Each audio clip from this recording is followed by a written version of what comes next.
আলহামদুলিল্লাহ, বাংলাদেশ জামাত ইসলামের পক্ষ থেকে ভারপ্রাপ্ত আমির জনাব রাকিবুল ইসলাম সিরাজি ভাই বাংলাদেশ জামাত ইসলামের পক্ষ থেকে 3000 টাকা হুজুরের হাতে এই মসজিদের উন্নতি কল্পে দিয়েছেন হাটি কুমরুল ইউনিয়ন শাখার পক্ষ থেকে। সম্মানিত ভাই, এখন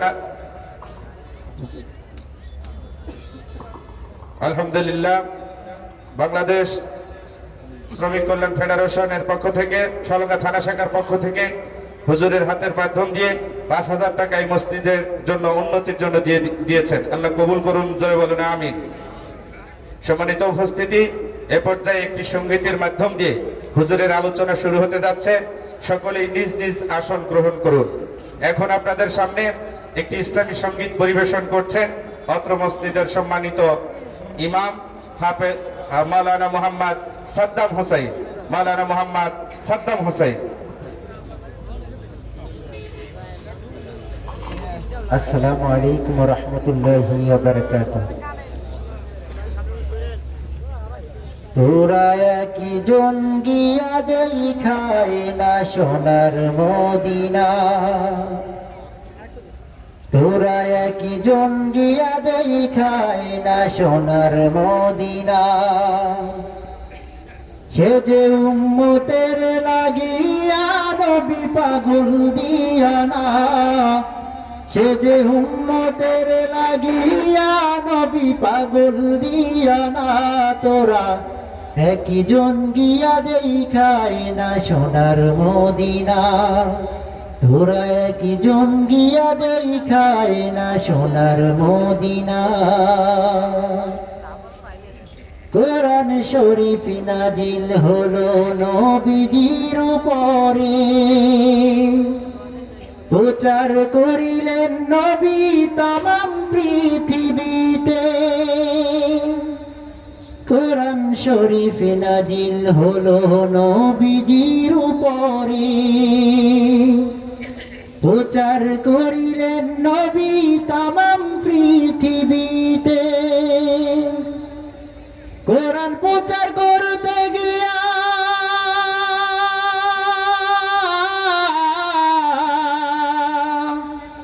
কোরআন প্রচার করতে গিয়া তায়েফের ময়দানে শত ফোঁটা রক্ত ঝরলো তবু ছাড়লো না, শত ফোঁটা রক্ত ঝরলো তবু ছাড়লো না। তোরা একই জন গিয়া দেখায় না সোনার মদিনা, তোরা একই জন গিয়া দেখায় না সোনার মদিনা। মনে বড় আশা ছিল যাব মদিনাতে, হাতে নাই মোর টাকা করি যাইব কেমন করে, আমি যাইব কেমন করে। মনে বড় আশা ছিল যাব মদিনাতে, হাতে নাই মোর টাকা করি যাইব কেমন করে, আমি যাইব কেমন করে। দয়ার আল্লাহ দয়া করে,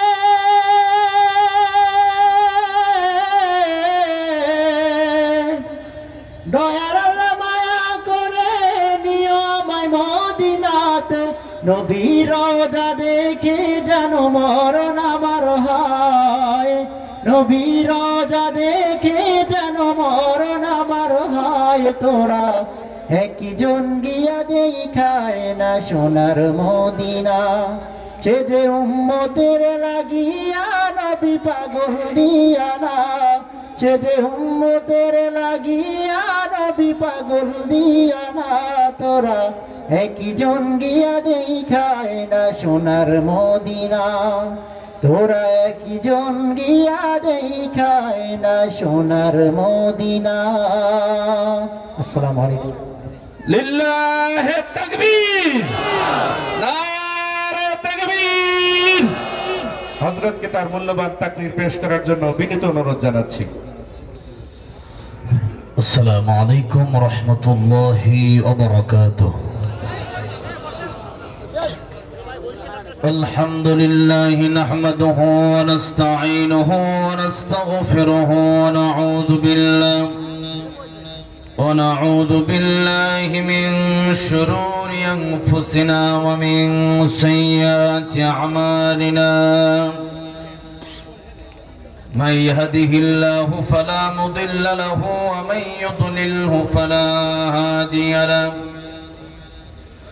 ونشهد أن لا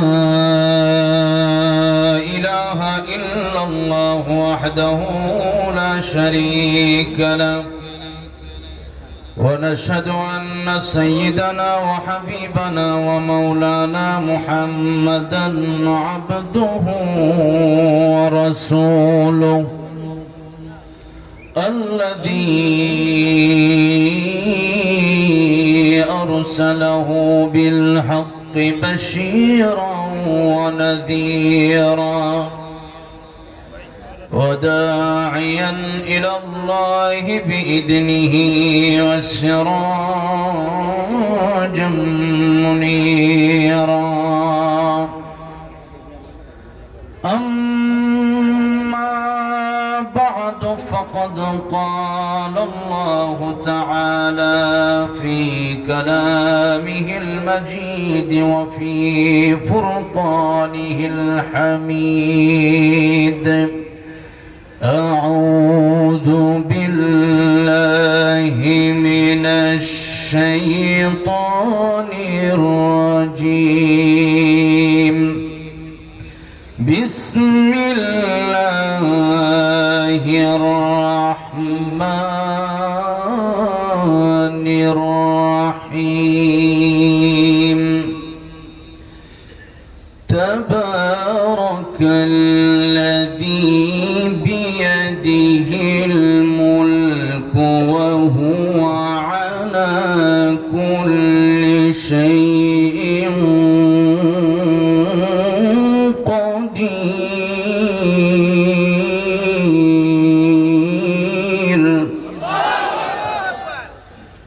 الذي خلق الموت والحياة ليبلوكم أيكم أحسن عملا وهو العزيز الغفور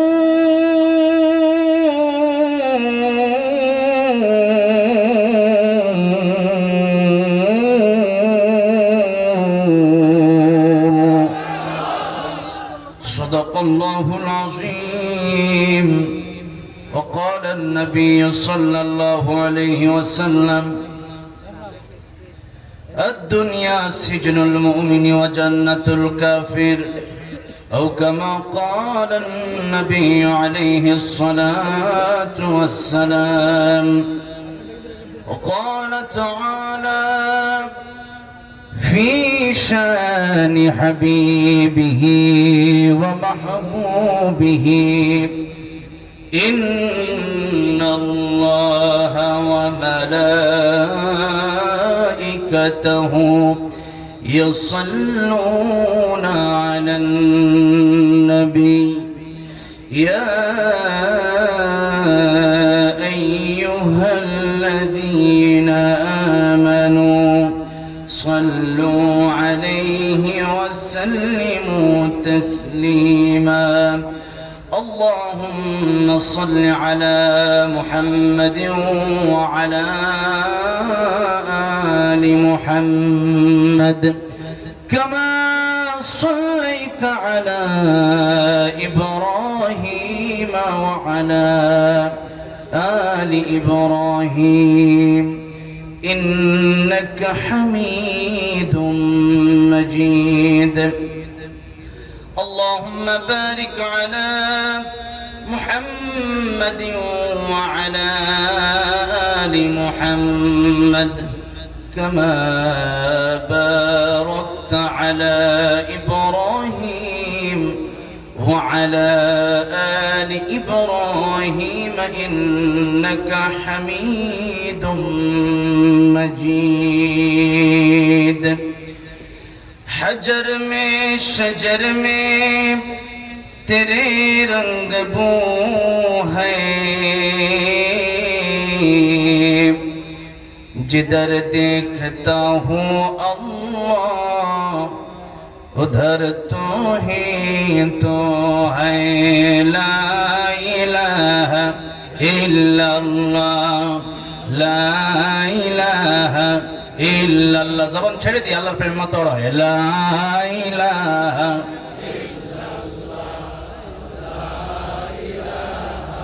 ইল্লাল্লাহ, লা ইলাহা ইল্লাল্লাহ, লা ইলাহা ইল্লাল্লাহ, লা ইলাহা ইল্লাল্লাহ মুহাম্মাদুর রাসূলুল্লাহ সাল্লাল্লাহু আলাইহি ওয়াসাল্লাম। ঐতিহ্যবাহী সিরাজগঞ্জ সলঙ্গা হাজী কুমরুল রাধানগর পূর্বপাড়া জামে মসজিদের উন্নতি কল্পে আজ সিরাজগঞ্জ রোড হাজী কুমরুল ইন্টারচেঞ্জ হাইওয়ে থানার উত্তর পাশে মাহফিল হচ্ছে। কত সুন্দর, কোনো বাধা আছে? এটাকেই বলা হয় স্বাধীনতা, ঠিক না ঠিক? আলহামদুলিল্লাহ। এক সময় আমরা থানা থেকে 20 কিলো 50 কিলো দূরে মাহফিল করেছি, সেই মাহফিলে বাধা দিয়েছে স্বৈরাচারের গোষ্ঠীরা। সেই মাহফিল গুলোতে বাধা দিয়েছে ওসিডিসিএসপি, ঠিক না ঠিক? আজকে হাইওয়ে থানার উত্তর পার্শ্বে সিরাজগঞ্জ হাটি কুমরুল মাহফিল হচ্ছে। কোন পাপের পেটের ক্ষমতা নেই আল্লাহর কোরআনের মাহফিল বন্ধ করেন, ঠিক না ঠিক? যে মাহফিল বন্ধ করতে আসবে হাত ভেঙে দেওয়া হবে। আজ আছে কারা দু হাত উঠে দেখা।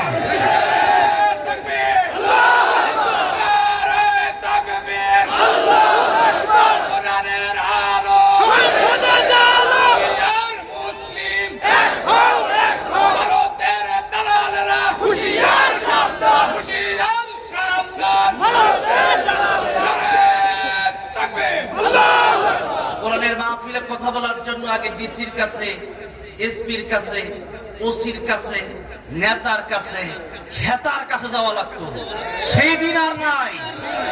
এখন কোরআনের বাংলাদেশ মেইন রোডের সাথে মাহফিল হচ্ছে আজকে। আলহামদুলিল্লাহ। এমন সোনার দেশ, তারা ভেবেছিল 2041 সাল পর্যন্ত কারো ক্ষমতা নাই, কিন্তু আমার আল্লাহর ক্ষমতা আছে না নাই? আমার আল্লাহর ক্ষমতা আছে না নাই?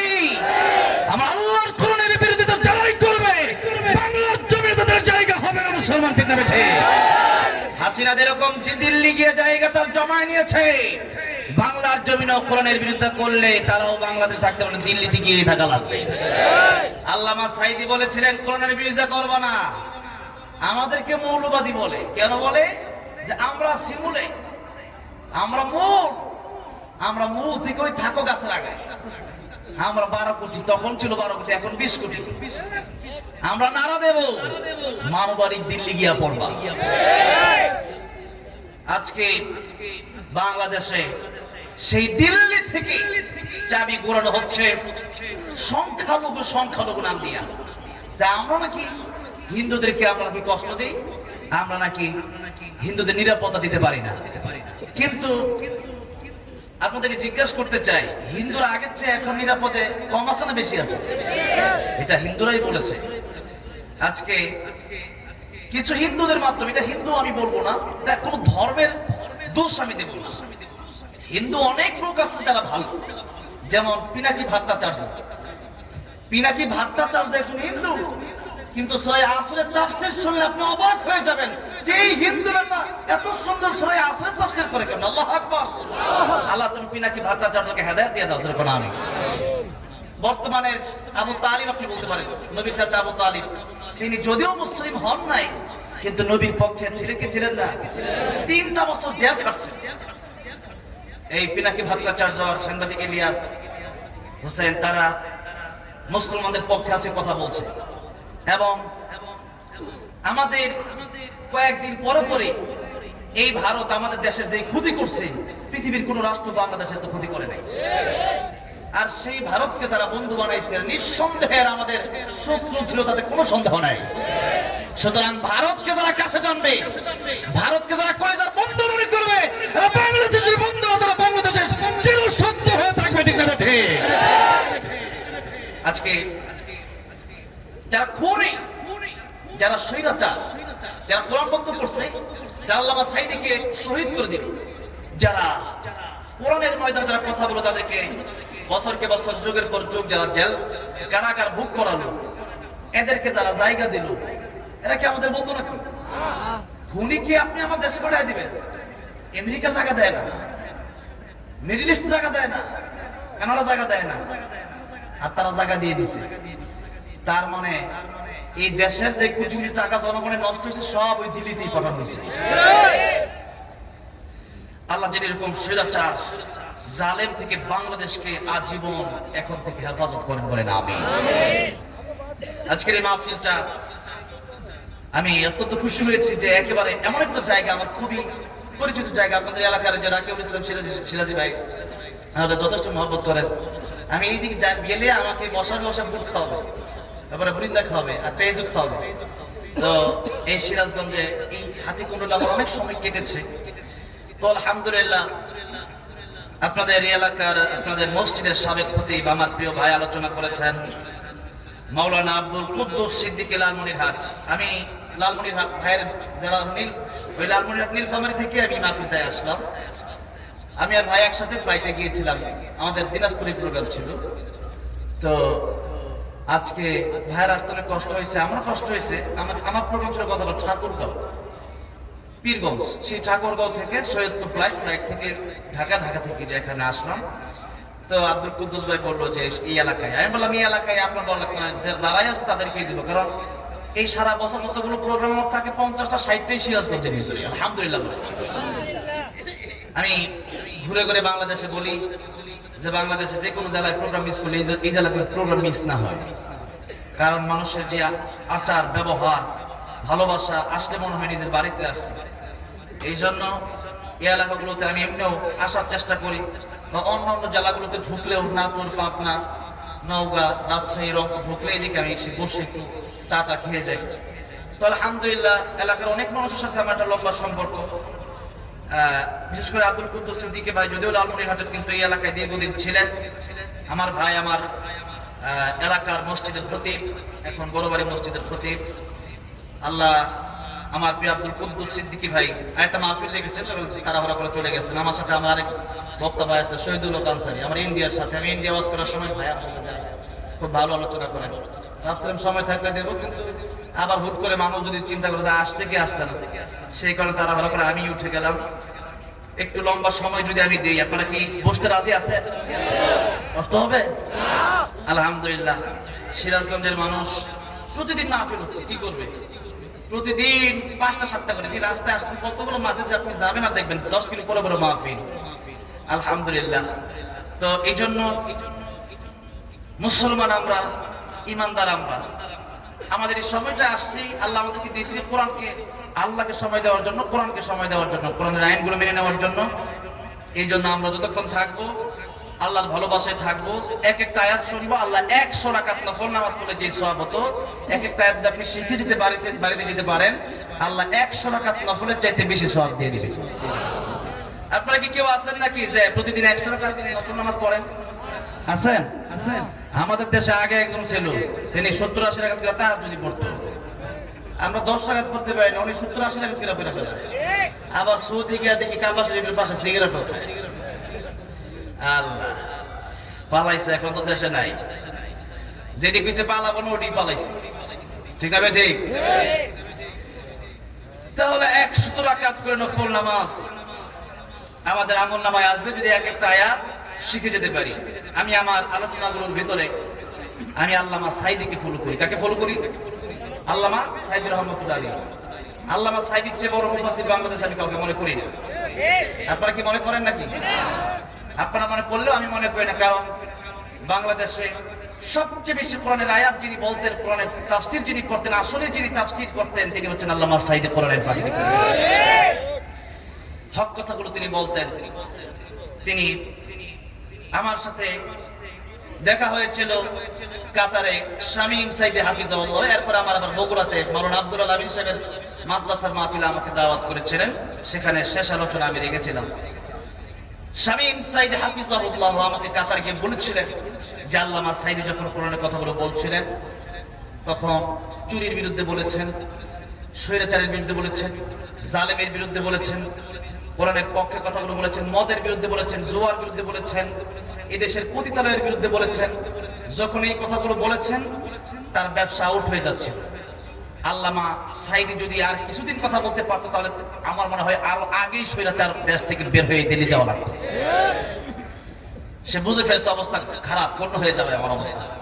তখনই আল্লামা সাইদিকে জেলে নিল, নেওয়ার পরে বলা হলো যে আপনি জামাত ইসলামী ছেড়ে দেন, আপনি ইসলামী আন্দোলন বন্ধ করে দেন, আপনি আপনার মতো মিঠা মিঠা কথা বলেন, আমরা কিচ্ছু বলবো না। আল্লামা সাইদি বলেছিল জীবন চলে যেতে পারে তবু আমি আমার হক কথা ছাড়বো না। আল্লাহু আকবার। 13 বছর কারাগারে কাটায়। কত বছর? 13 বছর। 13 বছর কারাগারে কাটালেন। এরপরও একটা সেকেন্ডের জন্য বাতিলের কাছে মাথা নত করেন নাই। এরকম একজন আল্লাহর ওলি আমরা এই বাংলাদেশে পেয়েছিলাম, কিন্তু বড় আফসোস, আমি বড়ই আফসোস করি যে ওনাকে আমি দেখতে পারিনি। আল্লামা যারা বিদেশে আলোচনা করেন বর্তমানে, অনেকের বয়স আছে আলোচনা করেন, অনেকে ফলো করেন। তো একজনকে ফলো তো অবশ্যই করতে হবে। যেমন আমাদের নেতা, সবচেয়ে বড় নেতা বিশ্বনবী মুস্তাফা, ঠিক না? ঠিক। আমার নেতা, যেই নেতার ব্যাপারে সার্টিফিকেট দিয়েছেন কে? দিয়েছেন কে সার্টিফিকেট? আল্লাহ রাব্বুল আলামিন বললেন ওয়া ইন্নাকা লাআলা খুলুকিন আযীম। এমন চরিত্র আল্লাহ রাব্বুল আলামিন দান করলেন, যে চরিত্র আমাদেরকে এমন শিক্ষা দিয়েছে যে নবীজিকে ইহুদি থাপ্পড় দিয়েছে, কিন্তু নবীজি কি থাপ্পড়ের বদলে থাপ্পড় দিয়েছেন? উত্তম আচরণ দিয়েছে, উত্তম আচরণ দিয়েছে। ইহুদি কালিমা পড়ে মুসলমান হয়ে গেছে। সুবহানাল্লাহ। এই ছিল নবীর আদর্শ। নবীজিকে পাথর মেরেছে, নবী উল্টা দোয়া করেছে তাদের হেদায়েতের জন্য। এই ছিল নবীর আচরণ, এই ছিল নবীর আখলাক। জীবনে কোনোদিন দুষ্টুমি করে একটা মিথ্যা কথা বলেন নাই যে নবী। আমার ভাইরা, আমার মুরব্বি হুজুর রাহমাতুল্লাহ আলাইহি নবী হয়ে তিনি বকরি চড়িয়েছেন। রাহমাতুল্লাহ আলাইহি নবী হয়ে তিনি কুয়া থেকে পানি উঠায় মানুষের জমিনে কৃষি কাজ করেছেন। সুবহানাল্লাহ। আপনারা যারা কৃষি আছেন, আপনারা নবীর উত্তরসূরি, আপনারা কার উত্তরসূরি? নবীর উত্তরসূরি। কারণ নবী ছিলেন কৃষি। সুবহানাল্লাহ। আমরা নবীর আদর্শ মেনে আমাদের জীবনকে আল্লাহ পাক গঠন করার তৌফিক দান করেন, বলেন আমিন। আজকের সভাপতি জনাব হাজী আব্দুর রশিদ সাহেব, কত সুন্দর সভাপতি, চেহারা দেখলে মন ভরে যায়। আমাদের দেশগুলোতে একসময় সভাপতি থাকতো এরকম সুটটা ছাচলগুলো, ঠিক না? ঠিক। গাঁজা খায়া মাহফিল। আমার একদিন এক সভাপতি আমার বলতেছে মুখের ভিতরে এত গন্ধ, তখন কি সব। আর যখন সুদ আর ঘুষ আর নেশার বিরুদ্ধে কথা বলতাম, খালি দেখলাম খালি দাঁতা শুধু কিরকির করতো। কি বলবেন? আর শুধু মাহফিলে বাধা আছে।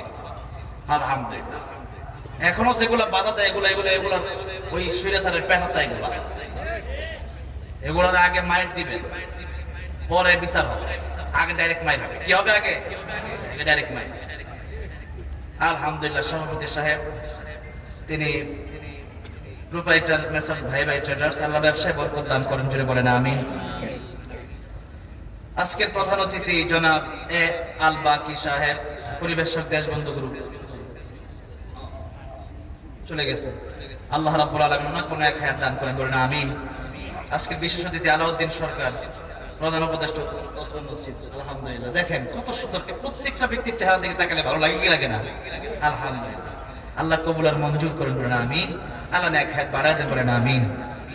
আলোচনা করেছেন মাওলানা জাকারিয়া বিন হুসাইন সাহেব, মুহাদ্দিস মাওলানা মুহাম্মদ সাদ্দাম হোসেন সিরাজি সাহেব, আমাদের আপনাদের পত্র মসজিদের যিনি খতিব, আমার ভাই। আলহামদুলিল্লাহ। আমরা একজন সন্তানিত না, হ্যাঁ দুইজন, মাশাআল্লাহ। দেখতে একবারে কম বয়স, আমার মতো দেখা যায়। আলহামদুলিল্লাহ। জাকারিয়া ভাইকে আল্লাহ কবুল আর মঞ্জুর করেন, বলেন আমিন।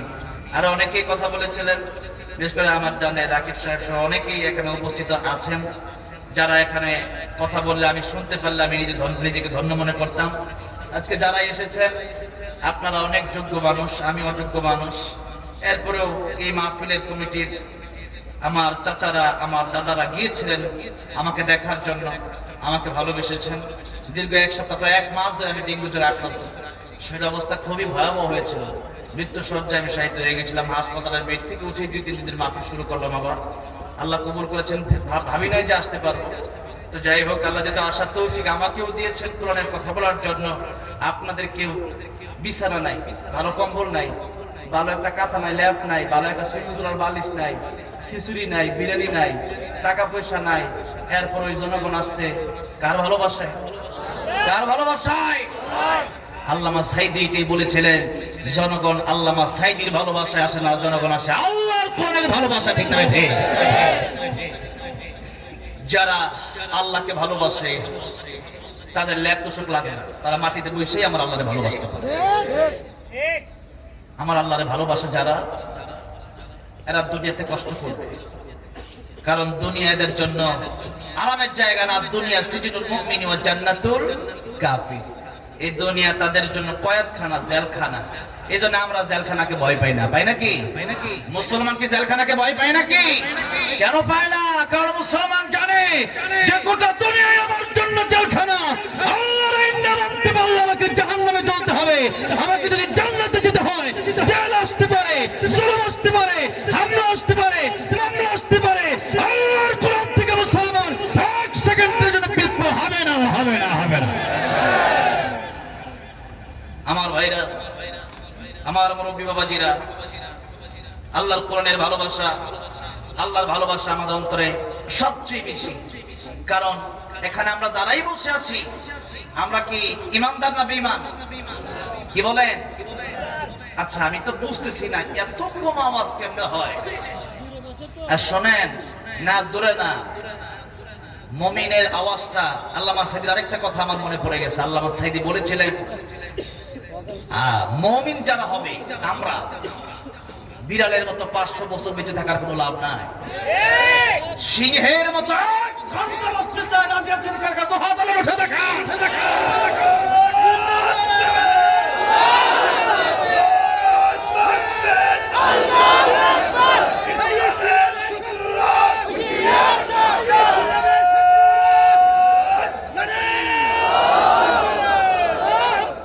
আমার ভাইরা, আমার মুরব্বী বাবাজিরা,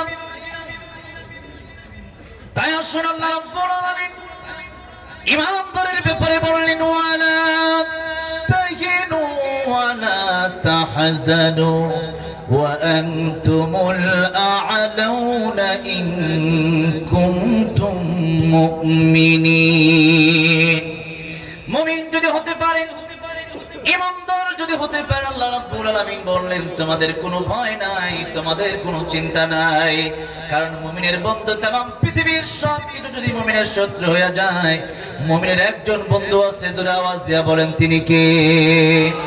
ইন্নামা ওয়ালিয়ুকুমুল্লাহু ওয়া রাসূলুহু والذين آمنوا الذين يقيمون الصلاة ويؤتون الزكاة وهم راكعون। الله أكبر। আল্লাহ বলেন ইমানদারের বন্ধু হবে 3 জন। যারা আওয়াজ করে বলেন বন্ধু হবে কয়জন? 1 নম্বর আমাদের বন্ধু হবে আল্লাহ। 1 নম্বর আমাদের বন্ধু হবে কে? কারণ এই দুনিয়ায় এই যে আমি কথা বলছি, আপনি কথা শুনছেন, যারা দাঁড়ায় আছেন পা দিয়া, যারা বসে আছেন, এই যে শুনছেন, এই যে বলছি, বলার ক্ষমতা দিলেন কে? চলার ক্ষমতা দিলেন কে? আমাদেরকে বানালেন কে? এই সব কিছু যেহেতু আল্লাহ রাব্বুল আলামিন দিলেন, আল্লাহ রাব্বুল আলামিন বললেন, ইয়া মা'শারাল জিন্নি ওয়াল ইনসি ইন ইসতাতা'তুম আন তানফুদু মিন আকতারিস সামাওয়াতি ওয়াল আরদি ফানফুদু লা তানফুদুনা ইল্লা বিসুলতান। সবাই আমার সাথে ঠোঁট মিলিয়ে পড়েন, ফাবিআই আলাই তুকাদ্দিবান। আল্লাহ রাব্বুল আলামিন বললেন, যদি আমি তোমাদেরকে বলার ক্ষমতা দিয়ে থাকি, চলার ক্ষমতা দিয়ে থাকি, আর আমার আইন তোমাদের কাছে ভালো না লাগে, আমার কোরআন তোমাদের কাছে ভালো না লাগে, আমার রাষ্ট্র ব্যবস্থা তোমাদের কাছে ভালো না লাগে, যাদের কাছে কোরআন ভালো লাগবে না, আল্লাহর কোরআনের আয়াতগুলো যাদের কাছে ভালো লাগবে না, আল্লাহকে যার ভালো লাগে না, আল্লাহ বলেন আমার দুনিয়ায়, আমার আকাশের নিচে, আমার জমির উপর থাকার জায়গা তোর নাই। ঠিক না বেঠে? এই জন্য আমি জিজ্ঞাসা করতে চাই, এই বাংলাদেশের আকাশ জমিন কার? আর সেই দিল্লির আকাশ জমিন কার? গুজরাটের আকাশ জমিন কার? সুতরাং বাংলাদেশ থেকে দিল্লি পালাই গেলে আল্লাহর আকাশ জমিন ছাড়া হবে না।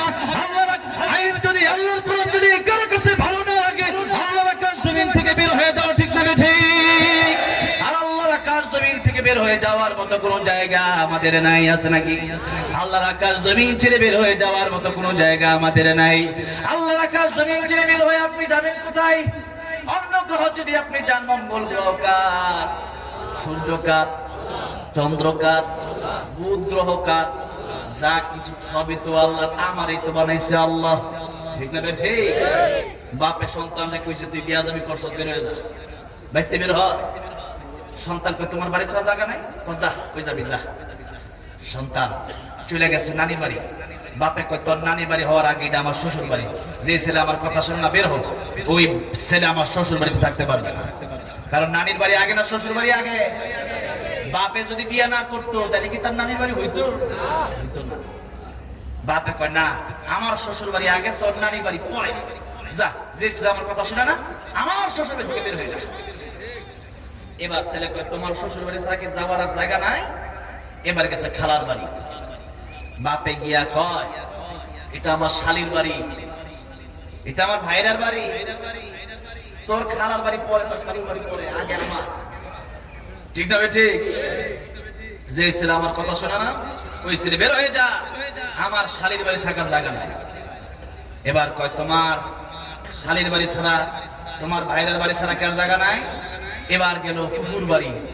কি সামনে গেল না পিছে গেল? কাছে গেল না দূরে গেল? কাছে গেছে। আগে তো ছিল দুঃসম্পর্ক, এটা তো রক্তের সম্পর্ক ছিল না। আর এখন ফুফুর বাড়ি, বাপের একবার রক্ত, মায়ের বাপের রক্তটা লেগে আছে, ফুফুর বাড়িতে আসছে। এরকম ঘটনা ঘটে নাই? কি করছে? এবার বাপে কয় এটা তোর ফুফুর বাড়ি পরে, আগে আমার বোনের বাড়ি। ঠিক না বেঠি? আগে আমার বোনের বাড়ি। যে ছেলে আমার কথা শুনে না, ওই ছেলে আমার বোনের বাড়ি থাকার অধিকার তার নাই। এবার তার হুঁশ ফিরে আসছে। ডাক দিয়ে বলো, বাবা ভুল করেছি, বেয়াদবি করেছি, অন্যায় করেছি, অপরাধ করেছি, আমি বুঝতে পেরেছি। ও বাবা, যেখানে যাব সেখানেই তো দেখি তোমার বন্ধু আগে, তোমার আত্মীয় স্বজন আগে। ও বাবা রে, সে তো পরের কথা। যদি তুমি আমার জন্ম না দিতে, এই পৃথিবীর সুন্দর মুখ আমি দেখতে পারতাম না। ও বাবা, ভুল করেছি, বেয়াদবি করেছি, আমারে মাফ করে দাও। এবার বাবা ডাক দিয়া বলে, সন্তান রে, আমি তো তোরে বাড়ি থেকে বের হয়ে যাওয়ার জন্য বলি নাই, সন্তান রে, আমি তোরে বাড়ি থেকে বের হওয়ার জন্য বলেছিলাম, এই জন্য যাতে করে তুই আমার কাছে ক্ষমা চাস। এই ক্ষমা আজকে তুই 1 সপ্তাহ পরে চাইলি, 1 সপ্তাহ আগে ক্ষমা চাইলে আমি বাবা তোরে মাফ করে দিতাম। সুবহানাল্লাহ। বাবার মনে মায়া আল্লাহ দিলেন। বাবা কিন্তু আসলে কিন্তু বাড়ি থেকে বের হয়ে যাওয়ার জন্য বলে না, আসলে বাবা কি আসলে বাড়ি থেকে বের হয়ে যেতে বলে? সন্তান যেন মাফ চায়, সন্তান যদি ভুল স্বীকার করে, এই জন্য বাবা বলে যে সন্তান তুই তো আমার কাছে মাফ চাইলে তো আগেই তোরে মাফ করে দিতাম। আমি জানি তুই আমার বাড়ি ছেড়ে কই যাবি, আর কতদিন থাকবি, তোরা কেউ রাখবে না, 3 দিন 4 দিন 5 দিন বন্ধুদের বাড়ি তোরে রাখবে না। এবার বাপে তারা সোমা দেয়, একবার কপালে, একবার ঠুটে, একবার গালে, বাড়িতে নিয়ে যায়, একবার কোলে নেয়, একবার নিচে নামে, একবার চিপস কিনা দেয়, একবার আইসক্রিম কিনা দেয়, একবার চকলেট কিনা দেয়। কত আদর, আদরের শেষ নাই। ঠিক না বেঠে? আল্লাহ রাব্বুল আলামিন বলছেন, বন্দরে তোর বাপের অন্তরে কত মায়া, তোর মায়ের অন্তরে কত মায়া রে বান্দা। আমি আল্লাহর অন্তরে, আমি আল্লাহর কুদরতি অন্তরে এর চাইতে কোটি কোটি গুণ বেশি মায়া রে। তোর বাপে তোরে আর তোরে কি দিল? তোর বাপে তোরে কথা বলার ক্ষমতা দেয় নাই রে, তোর বাপে তোরে চলার ক্ষমতা তোরে দেয় নাই রে। ও আমার বান্দারে, আমি আল্লাহ আল্লাহ রাব্বুল আলামিন তোর রূহ না দিলে এই লাশ কোনো বাবা মা রাখতো না, এই লাশ কোনো এমপি রাখবে না, এই লাশ কোনো মন্ত্রী রাখবে না, এই লাশ দুনিয়ার কোনো মানুষ রাখবে না, এই লাশ কোনো নেতা রাখবে না, এই লাশ প্রধানমন্ত্রীও রাখবে না, দুনিয়ার কোনো মানুষ এই লাশ রাখবে না। বান্দারে আমি আল্লাহ রাব্বুল আলামিন তোর রূহ দিয়েছিলাম বিদায় ইঞ্জিন আছে, বিদায় ডাব্বার দাম আছে। ইঞ্জিন যেদিন থাকবে না এই খালি ডাব্বার দাম সেদিন থাকবে না। একদিন তোমারই নাম মসজিদ হবে এলান, তৈরি থেকো তৈরি রেখো কবরের মান সমান। একদিন তোমারই নাম মসজিদ হবে এলান। মসজিদে এলান হয়ে যাবে আব্দুর রহমান আর দুনিয়ায় নাই, আব্দুর রহিম আর দুনিয়ায় নাই। আব্দুর রহিম নাই, আব্দুর রহমান নাই, মানে কি? আব্দুর রহমান আব্দুর রহিম ইন্তেকাল করেছে। ইন্তেকালের অর্থ হচ্ছে, ইন্তেকাল আরবি শব্দ যার বাংলা অর্থ হচ্ছে এক জায়গা থেকে আরেক জায়গায় চলে যাওয়া। তার মানে নবীজি বলেন ওই কবরে যাওয়ার পরে আপনাকে যখন দাফন করা হবে এরপরে 40 কদম হেঁটে যেতে যতক্ষণ সময় লাগে, এতক্ষণ সময়ের ভিতরে দুইজন ফেরেশতা আপনার কাছে চলে আসবে আর আপনাকে উঠে বসাবে, জিজ্ঞেস করবে মার রব্বুকা মান দীনুকা ওয়া মান হাদার রাজুল আল্লাযী বুইসা ফীকুম। রবের পরিচয় দাও, ধর্মের পরিচয় দাও। আর নবী দেখে বলবে চিনো না কেউ নেকে। আমার ভাইরা, আমার মুরব্বি বাবাজিরা, যখন আপনারা উঠে বসানো হবে নবীজি বলেন কবরের উপর দিয়ে মানুষ হাঁটবে, ওই হাঁটার আওয়াজ কবরের ভিতরে মানুষটা শুনতে পারবে। তাহলে কবরের যে জীবনটা ওইটা কি বেশি দূরে না একেবারে কাছে? একেবারে কাছে। আমার ভাইরা, আমার মুরব্বি বাবাজিরা, তাই আল্লাহ রাব্বুল আলামিন সূরা মুলক নাযিল করলেন। সূরা মুলক নাযিল করলেন আল্লাহ রাব্বুল আলামিন এটাই প্রথম বুঝিয়ে দিলেন, তাবারাকাল্লাযী বিয়াদিহিল মুলকু ওয়া হুয়া আলা কুল্লি শাইইন কাদির।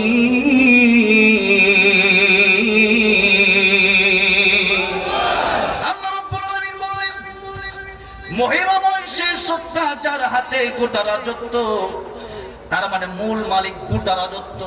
এই পৃথিবীর একচ্ছত্র মালিকানা কার? একচ্ছত্র মালিকানা কার?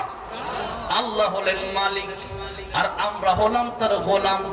বলেন তো এবার মালিকের কথায় গোলাম চলবে না গোলামের কথায় মালিক চলবে? মালিকের কথায় গোলাম চলবে। দোকানের মালিকের কথায় কর্মচারী চলে না কর্মচারীর কথায় মালিক চলে? মালিকের কথায় কর্মচারী চলে। আমার ভাইজান, আমার মুরব্বি বাবাজিরা, দুনিয়ার কোম্পানিগুলো তো দেখা যায় কোম্পানির মালিকের কথায় হাজার হাজার শ্রমিকরা উঠবস করে, এদেরকে যা বলা হয় তাই করে। কারণ কি? মালিক মাস শেষে বেতন দেয়।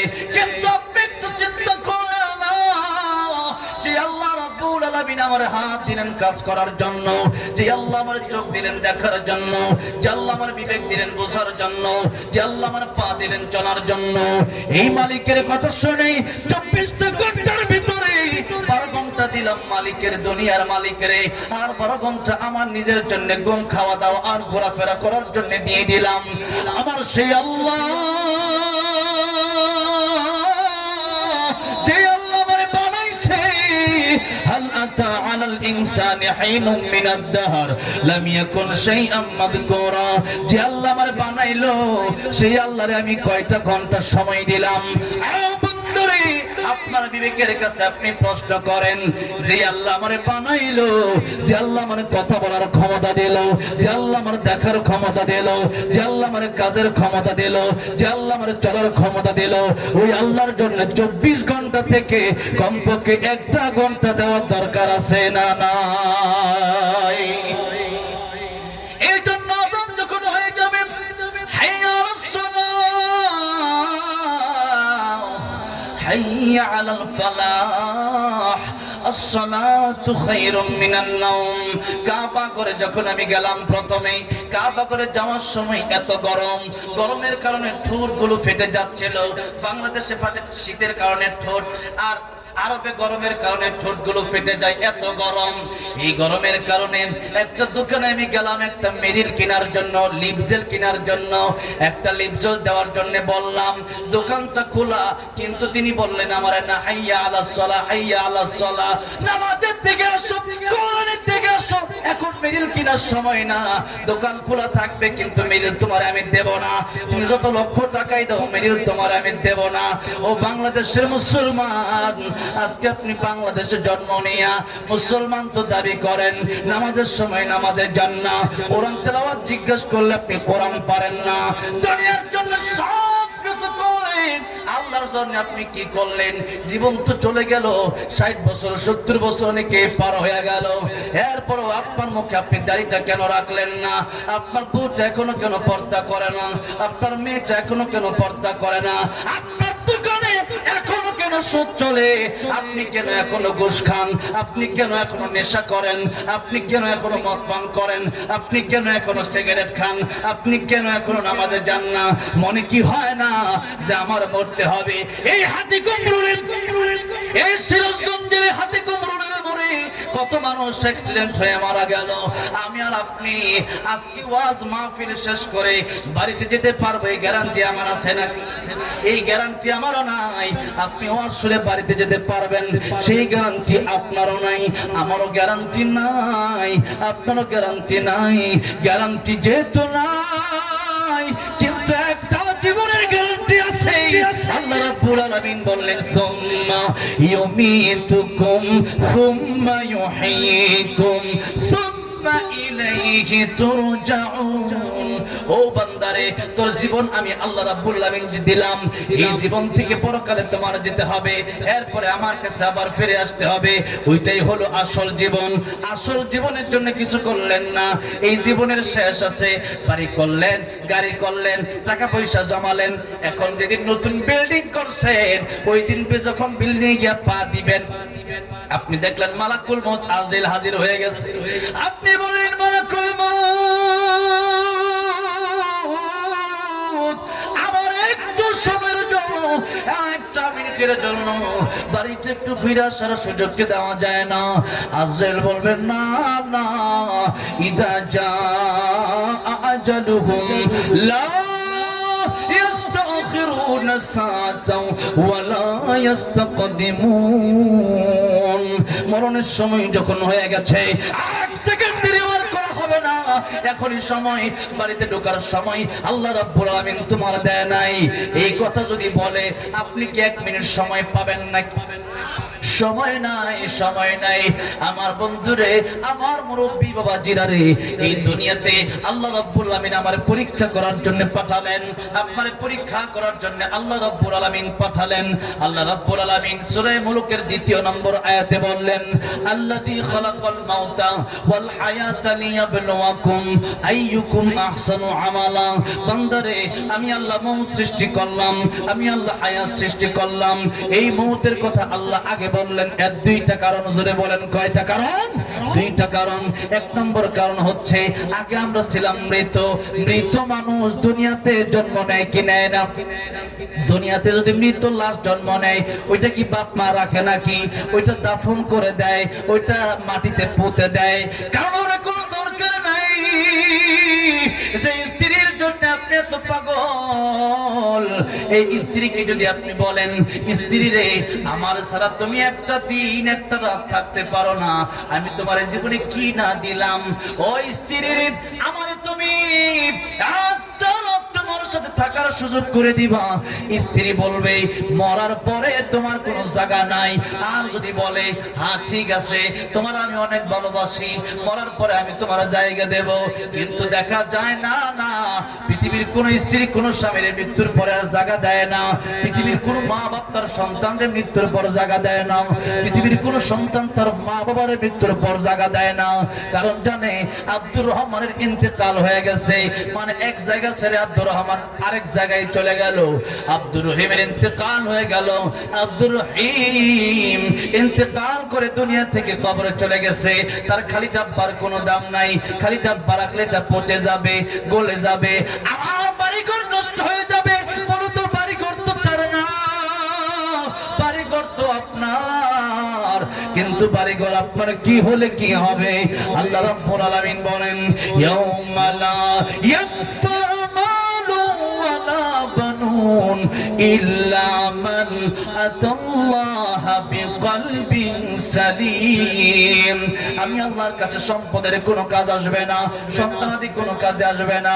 আমি আল্লাহ রাব্বুল আলামিনের কাছে তোমার ভালো একটা অন্তর যদি থাকে ওইটা কাজে আসবে। এই জন্য মুসলমান এই দেহের জন্য দুনিয়াতে বাড়িঘর কম বানায়া আখিরাতের জন্য বাড়ি বানানোর দরকার আছে না নাই? আখিরাতে ঈমান নিয়ে লিয়াবলুকুম আইয়ুকুম আহসানু আমালা, সবচাইতে কম ঈমান যারা হবে এই দুনিয়ায় পরীক্ষায় দিয়া যারা 33 নম্বরে পাস করে এরাও তো পাস, এরকম কম পাস যারা করবে, কম নাম্বার যারা পাবে, এদের ঈমান হচ্ছে সবচেয়ে কম ঈমান। এই পৃথিবীতে যার সবচেয়ে কম ঈমান হবে, বুখারী শরীফের হাদিসে এসেছে আল্লাহর নবী বিশ্ব নবী রাহমাতুল লিল আলামিন বলেছেন তারে জাহান্নামে পোড়ানো হবে। কত কোটি কোটি বছর সে জাহান্নামে জ্বলবে এটা আমরা বলতে পারি না, এটা আমার আল্লাহই ভালো জানে। এবার সেই ব্যক্তি জাহান্নাম থেকে আমার আল্লাহর ডাক দিয়া বলবে, আয় আল্লাহ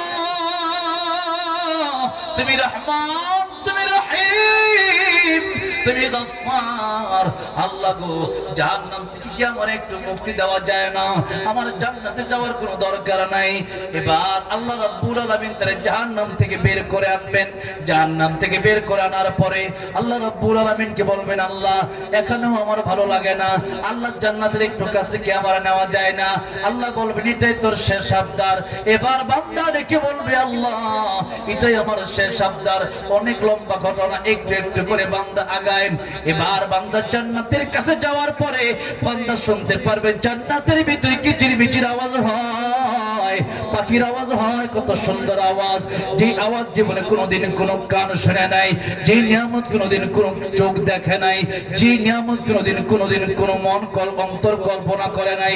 এত সুন্দর আওয়াজ শোনার পরে আল্লাহ রাব্বুল আলামিনকে ডাক দেয়া বলবেন, আল্লাহ রাব্বুল আলামিন আমারে কি একটু জান্নাতে যাওয়ার সুযোগ দেওয়া যায়? যাব, আবার আমি বের হয়ে চলে আসব। জোরে বলা যাবে না সুবহানাল্লাহ? আল্লাহ বলবেন, বান্দারে তোর যাওয়ার সুযোগ আমি আল্লাহ রাব্বুল আলামিন দেব, কিন্তু তুই আবার বের হয়ে যাবি তো? বান্দা বলবে, হ্যাঁ আল্লাহ বের হয়ে যাব। এবার আল্লাহ রাব্বুল আলামিন তার একটু ঢোকার সুযোগ দিবে। যখন ঢোকার সুযোগ দিবে তখন দেখেন এই হাদিসটাকে মুহাদ্দিসিনে কেরামগণ বলেছেন হাসির হাদিস। কিসের হাদিস? হাসির হাদিস। কারণ এই বান্দাটা এমন একটা কথা বলবে যে কথাটা শুনে আমার আল্লাহ নিজেই হাসবে। সুবহানাল্লাহ। দেখেন আমার আল্লাহ হাসবে। এবার বান্দা বলে, আল্লাহ আমার সবচেয়ে কম ঈমান, মানে আর কোন ঈমানদার জাহান্নামে নাই, ওই সবচেয়ে শেষ, সবার শেষে বের হবে এবং সবার শেষে জান্নাতে ঢুকলো। এবার এই লোকটাকে যখন আল্লাহ ঢোকার পারমিশন দিয়েই দিল, কিন্তু কথা ছিল কি যে লোকটা আবার জান্নাত থেকে বের হয়ে যাবে। ছিল কি ছিল না? বান্দা ছিল। কিন্তু বান্দা এবার জান্নাতে যাওয়ার পরে এখন আর বের হয় না। সুবহানাল্লাহ। আমার আল্লাহকে কিরে বেরোস না কেন? এবার বান্দা ডাক দেখে, আল্লাহ আমি যদি বের হয়ে যাই তুমি বলো তো আমার ওয়াদার দাম বেশি না তোমার ওয়াদার দাম বেশি? দামটা কার ওয়াদার দাম বেশি? আল্লাহর ওয়াদার দাম বেশি। আল্লাহ আমি তো জীবনে কত ওয়াদা ভঙ্গ করছি, আয় আল্লাহ আমি তো বান্দা, তাও ইমানদারদের ভিতরে সবচেয়ে কম ঈমান আমার। আর তুমি আল্লাহ, তুমি রহমান, তুমি রহিম, তুমি গফফার। আল্লাহ আমার সম্মানের কি আছে? আমি নাপাক পানি থেকে তৈরি হয়েছি, জাহান্নামে জ্বলতে আঙ্গার হয়েছি। আল্লাহ এরপরে জান্নাতে আসলাম, আমি আর আমার দাম আর আছেই বা কতটুকু? আল্লাহ তুমি বলো আমার ওয়াদার দাম বেশি না তোমার ওয়াদার? আল্লাহ কয় আমার ওয়াদার দাম একটু বেশি। সুবহানাল্লাহ। আল্লাহ আমার ওয়াদা রাখতে গেলে তোমার ওয়াদা ভঙ্গ হবে, তোমার ওয়াদা রাখতে গেলে আমার ওয়াদা ভঙ্গ হবে। সুবহানাল্লাহ। আমার ওয়াদা যদি রাখতে চাই, আমি যদি জান্নাত থেকে বের হয়ে যেতে চাই, তোমার একটা ওয়াদা ছিল এটা ভঙ্গ হয়ে যাবে। সুবহানাল্লাহ। আমার আল্লাহ কয় আমার ওয়াদা কোনটা? দেখেন ওয়াজ মাহফিল শুনলো লাভ আছে, ওই বেটা এটা জানে, এটা শুনছে খালিদিনা ফিহা আবাদা, জান্নাতে যাওয়ার পরে আল্লাহ আল্লাহ পাক কাউকে যদি একবার জান্নাতে দেয়, আল্লাহর ওয়াদা হচ্ছে কোনদিন তাকে জান্নাত থেকে বের করে দেবে না। সুবহানাল্লাহ। আমার আল্লাহকে ডেকে বলবে, আল্লাহ তাআলা জান্নাতে আমি এসেছি, তুমি যদি আমার বের করে দাও আমি হয়তো বের হয়ে যাব, আমার ওয়াদা রক্ষা হতে পারে। কিন্তু কত ওয়াদা ভঙ্গ করলাম, এই জন্য জাহান্নামে জ্বললাম। কত ওয়াদা ভঙ্গ করিয়া আজকে চলে আসলাম জান্নাতের ভেতর পর্যন্ত। এবার আল্লাহ রাব্বুল আলামিনকে বলবেন, আয় আল্লাহ তাআলা তুমি যদি তোমার ওয়াদা ভঙ্গ করো, আয় আল্লাহ তুমি না বলছো জান্নাতে ঢুকলে আর বের করতে দিবা, কাউকে বের হতে দিবা না, কেউ বের হবে না, আমি বের হয়ে গেলে তোমার কোরআনের আয়াত মিথ্যা হয়ে যাবে। আল্লাহু আকবার। এখন আল্লাহ, আমি বেশি বড় একটা জান্নাত চাই না, আমি এই থাকার জন্য একটা ঘর আমার তুমি দাও, ছোট্ট একটা ঘর। আমার আল্লাহ যখন এই কথা বলবে, আল্লাহ আমার আমার আছে কি, আমার ওয়াদা ভঙ্গ হয়ে গেলে তাহলে তো তোমার ওয়াদা ঠিক থাকবে, আর তোমার ওয়াদা ঠিক থাকবে ওইটাই আমি চাই। আমার কি আর সম্মান, তোমার তো সম্মান, সম্মান তো একমাত্র তোমারই সম্মান। এবার আল্লাহ তার কথা শুনে খুশি হয়ে যাবেন, হাসবেন, বলেন সুবহানাল্লাহ। আল্লাহর বান্দাতে এমন একটা কথা বলেছিস যে কথার কারণে আজকে তোকে আমার জান্নাত দিয়ে দিতে হবে। সুবহানাল্লাহ। তুমি বান্দা শুনে সাধারণ কোন ঘর, সাধারণ কোন জায়গা আমি আল্লাহ রাব্বুল আমিন তোরে দেব না। এই যে দুনিয়াটা আছে, এই যে দুনিয়া, তার সবচেয়ে কম ইমান, ইমানটা স্পিডটা দুর্বল, একেবারে কম, এর চেয়ে কম ইমান আর কারণ নাই। এখন আল্লাহ বলবেন, বান্দারে তোর সবচেয়ে কম ইমান, এই জন্য দুনিয়ার চাইতে 10 গুণ বড় একটা জান্নাত আমি আল্লাহ রাব্বুল আমিন তোরে হাদিয়া দিয়ে দিলাম। এই দুনিয়ার চেয়ে 10 গুণ বড় জান্নাত আল্লাহ দিবে। কি মনে করে ওই জান্নাত কি মানে ঘুমাও ফজর নামাজ পড়তে আল্লাহ দিয়ে দিবে নাকি? এমনি দিয়ে দিবে আল্লাহ। আমাদের দেশের মানুষ কি মনে করে জানেন, ওই বাপের ঘর থেকে মুসলমান হয়েছিল এমনি মনে জান্নাত পেয়ে যাবে। আর এখানে এমন একটা লোক আপনি মনে খুঁজে পাবেন না যে মনে করে যে আমি জাহান্নামী। ও মনে, সবাই মনে করতেছে আমি তো জান্নাতের গিয়েই বসে রয়েছি। শেখ হাসিনাও তো মনে করছে আমি জান্নাতি হয়ে গেছি। হ্যাঁ 10 জন বলে মনে করে আমিও একজন। আমার ভাইরা, আমার বোনেরা, কষ্ট হচ্ছে আপনাদের? কেবলমাত্র 11:30 বাজে, তার একটা ঘন্টা সময় দেওয়া যাবে, দেওয়া যাবে তো? আলহামদুলিল্লাহ। আমি কিন্তু ফাঁকি দেওয়ার লোক না। এই মাহফিলে গিয়া হুটহাট করে চলে যাওয়া, এরপরে আবদার না রাখা, এগুলো আগে অনেক আগে যাই। আমার যুবক ভাইরা আইসে 4-500 সেলফি, এরপরে মুসাফা, এরপরে খাওয়া দাওয়া, মত বিনিময়, স্টেজে উঠা, একটু খুতবা, কোরআন তেলাওয়াত, এরপরে আলোচনা, এরপরে গজল, এরপরে আযান, এরপরে কালেকশন, কত যে নানান ধরনের পর্ব আমার আছে। আর তাই বাকি রেখে যাবো, সব শেষ করে যাবো ইনশাআল্লাহ। এই বয়স যদি না করি কবে করবো? আমির হামজা সাহেব খালি অসুস্থ হয়ে যায়, আসলে খুবই অসুস্থ। আমার সাথে দেখা হয়েছে আমির হামজা সাহেব, মানে এমন শাস্তি দিচ্ছে, বেটার অবস্থা এখন খারাপ, শরীর চলে না। আমাদের কিন্তু জেলখানায় 3 বছর রাখে নাই, তাই তো আমাদের খবর হয়ে যায় এখনই। আর আমির হামজা সাহেব 3 বছর রাখছে, এখন স্টেজে উঠলে দেখা যায় অসুস্থ হয়ে যায়, স্টেজে উঠলে পড়ে যায়। তো যাই হোক, যারা মাজলুম আলেমে দ্বীন, আল্লাহ এদেরকে সুস্থতা দান করুন। আমিন। তো এক সময় আবার কবে কোন বয়স আসে আর কোন জেল খাটতে হয় আবার কবে জানি না। তো দেশের যে পরিস্থিতি জানি, বুঝি না কিছু। দেশ কিন্তু এখনো পরিপূর্ণ ঠিক হয় না। নাইলে আমার ভাই সাইফুল ইসলাম আলী ভাইকে হত্যা করা হলো কিভাবে? বাংলাদেশে এই হত্যার জবাব দিতেই হবে, ঠিক না ঠিক? এই স্কুলের দেওয়ালে সন্তান হয়ে যেত না, বাংলাদেশে হিন্দুরা নিরাপদ থাকবে, কোন রাষ্ট্রদ্রোহী কোন জঙ্গিবাদের গোষ্ঠী নিরাপদে থাকবে না। বাংলার মুসলমান জেগে গেলে তাদের একটা রক্ষা হবে না, দিল্লি বা মুরগি পারি গিয়ে তাদের পালাতে হবে, ঠিক না ঠিক? আজ এখনো বিচার হয় নাই, কিন্তু এই ইস্কন হলো একটা সাপ, ওই সাপের লেন্সটা হলো বাংলাদেশে, আর ওই সাপের মাথাটা হলো দিল্লি। এগুলা বন্ধ করার জন্য শুধু তাদেরকে জেলখানায় ডাক খাওয়াইলে হবে, গরুর রশি যেমনি বাঁধছেন আলেমদেরকে বাধা হয়েছিল, ওইভাবে এই কি দাস জানো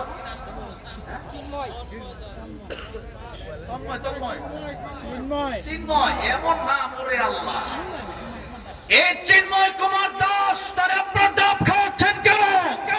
চিন্ময় কুমার দাসকে গরুর রশি দিয়ে ঝোলায়া বাইতুল মুকাররমের সামনে হাজার হাজার মানুষের ভিতরে পেটান থেকে বেঠে, কারণ সে শিশু ধর্ষণ করেছে, সে জঙ্গিবাদী গোষ্ঠীর একজন নেতা। সে বাংলাদেশে হিন্দু নিরাপদে থাকবে কোনো সমস্যা নাই, খ্রিস্টান নিরাপদে থাকবে সমস্যা নাই, বৌদ্ধ নিরাপদে থাকবে কোনো সমস্যা নাই, কিন্তু বাংলাদেশে কোনো জঙ্গিবাদ নিরাপদে থাকতে পারবে না।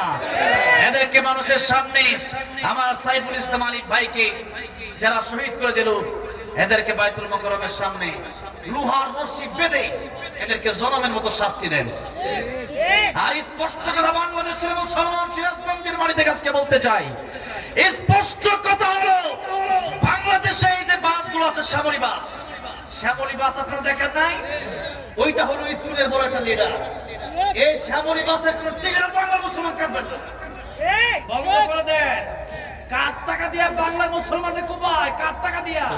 আমার টাকায় টিকিট কাটে আমি বাংলাদেশে শ্যামলী বাসে চলি, আর ওই টাকা দিয়ে আপনার সূত্র অনেকে জানেন না, ওই যে শ্যামলী বাসের মালিক, ওই মালিক চায় বাংলাদেশকে হিন্দুত্ববাদী কায়েম করতে, এই দেশে জঙ্গিবাদ সন্ত্রাসবাদ কায়েম করতে। নাউজুবিল্লাহ। আমরা তা হতে দেব না, আমরা তা হতে দেব না। বাংলাদেশে যে সমস্ত হিন্দু, যে সমস্ত জঙ্গিবাদ, যে সমস্ত নাস্তিকগুলোর কোম্পানি আছে, বাস আছে, ট্রাক আছে, এরপরে কাদিয়ানির কোম্পানি আছে, এই সমস্ত কোম্পানিগুলো বাংলার মুসলমানদের বন্ধ করে দিতে হবে। রাজি আছেন না নাই? এরপরে ইসকনের ব্যাপারে আমার শেষ কথা হলো, বাংলার জমিন থেকে ইসকনকে চিরতরে নিষিদ্ধ করে দিতে হবে। আর ডক্টর ইউসুফ যদি আপনি নিষিদ্ধ করতে না পারেন, আমরা তরবারি নিয়ে মাঠে নামবো, কেউ ঠেকাতে পারবে না, মুসলমান পারবে না।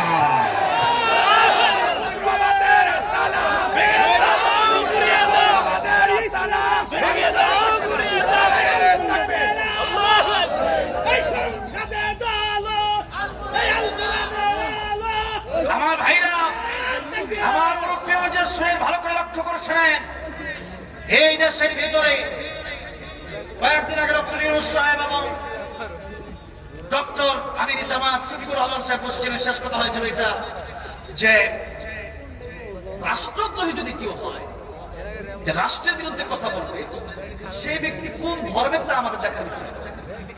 রাষ্ট্রদ্রোহ বানায়া, রাজাকার বানায়া আল্লামা সাইদিকে 13 বছর কারাগারে রাখা হয়েছিল। ভালো খাবার দেওয়া হয় নাই, ভালো কাপড় দেওয়া হয় নাই, ভালো একটা তোষক লেপ দেওয়া হয় নাই। আর আজকে তাদেরকে কিসের ডাব খাওয়ান, কিসের খাবার খাওয়ান? পচা ভাত বানায় এদেরকে খাওয়াবেন, মাছের কাঁটা আর গরুর হাত দিয়ে পড়ে থাকবে, খাওয়ার পর ওইগুলো তাদেরকে দিবেন, কুকুরের মতো ধরে ধরে পিটাবেন তাদেরকে। কেন এদেরকে জামায়াত করতেছেন? কোন জামায়াত চলবে না। আর যদি অচিরেই যদি এই দেশকে, এই দেশ ইসকন নিষিদ্ধ না হয়, তাদের ফাঁসি কার্যকর না করা হয়, তাহলে বাংলার মুসলমান ভালো করে জানে কিভাবে এই শাস্তি আদায় করতে হয়। আমার দেশে 95% মুসলিম, এই দেশে মুসলমানদের শহীদ করে দেওয়া হবে, আর আমরা আঙ্গুল চুষবো, তা হতে পারে? কুকুরের মতো ধরে ধরে পিটাবো একটাকে, দেখতে পেতে। আমরা মুসলমান এখন আর ওয়াজ করার সময় নাই, ওয়াজ কার করব না, ওয়াজ বন্ধ করে দেব।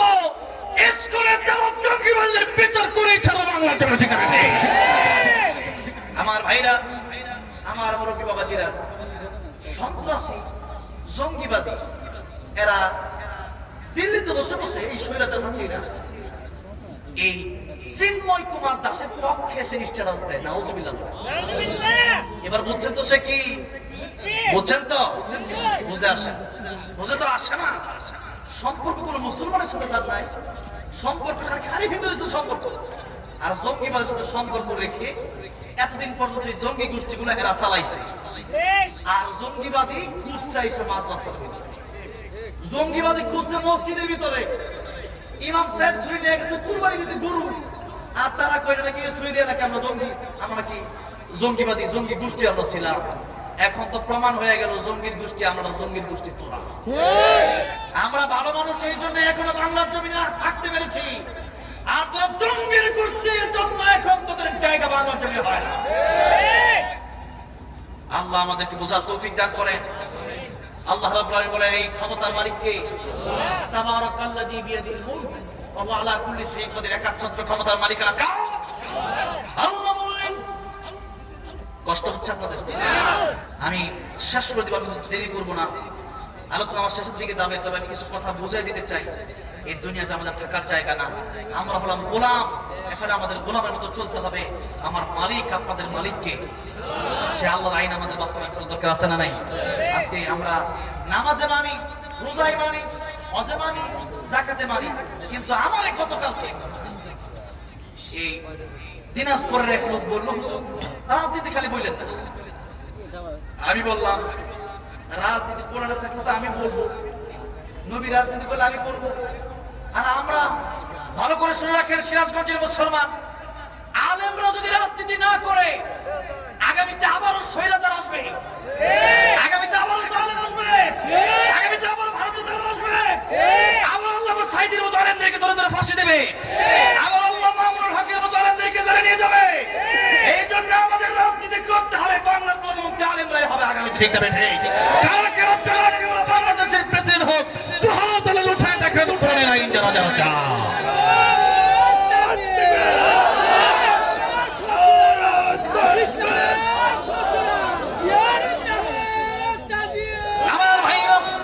আমার মুরব্বি ওজির আল্লাহ রাব্বুল আলামিন বললেন, তাবারাকাল্লাযী বিয়াদিহিল মুলক ওয়া হুয়া আলা কুল্লি শাইইন কাদির। এগুলোর সব কিছুর মালিক তো আমি আল্লাহ রাব্বুল আলামিন। তোমাদেরকে আমি আল্লাহ রাব্বুল আলামিন পরীক্ষা করার জন্য কিছুদিনের জন্য মালিকানা দিলাম, কিছুদিনের জন্য ক্ষমতা দিলাম। ক্ষমতা পেয়ে এটা মনে করা যাবে না 41 সাল আর 71 সাল আর 72 সাল মনে করা যাবে না। ক্ষমতা আল্লাহ রাব্বুল আলামিন দিলেন।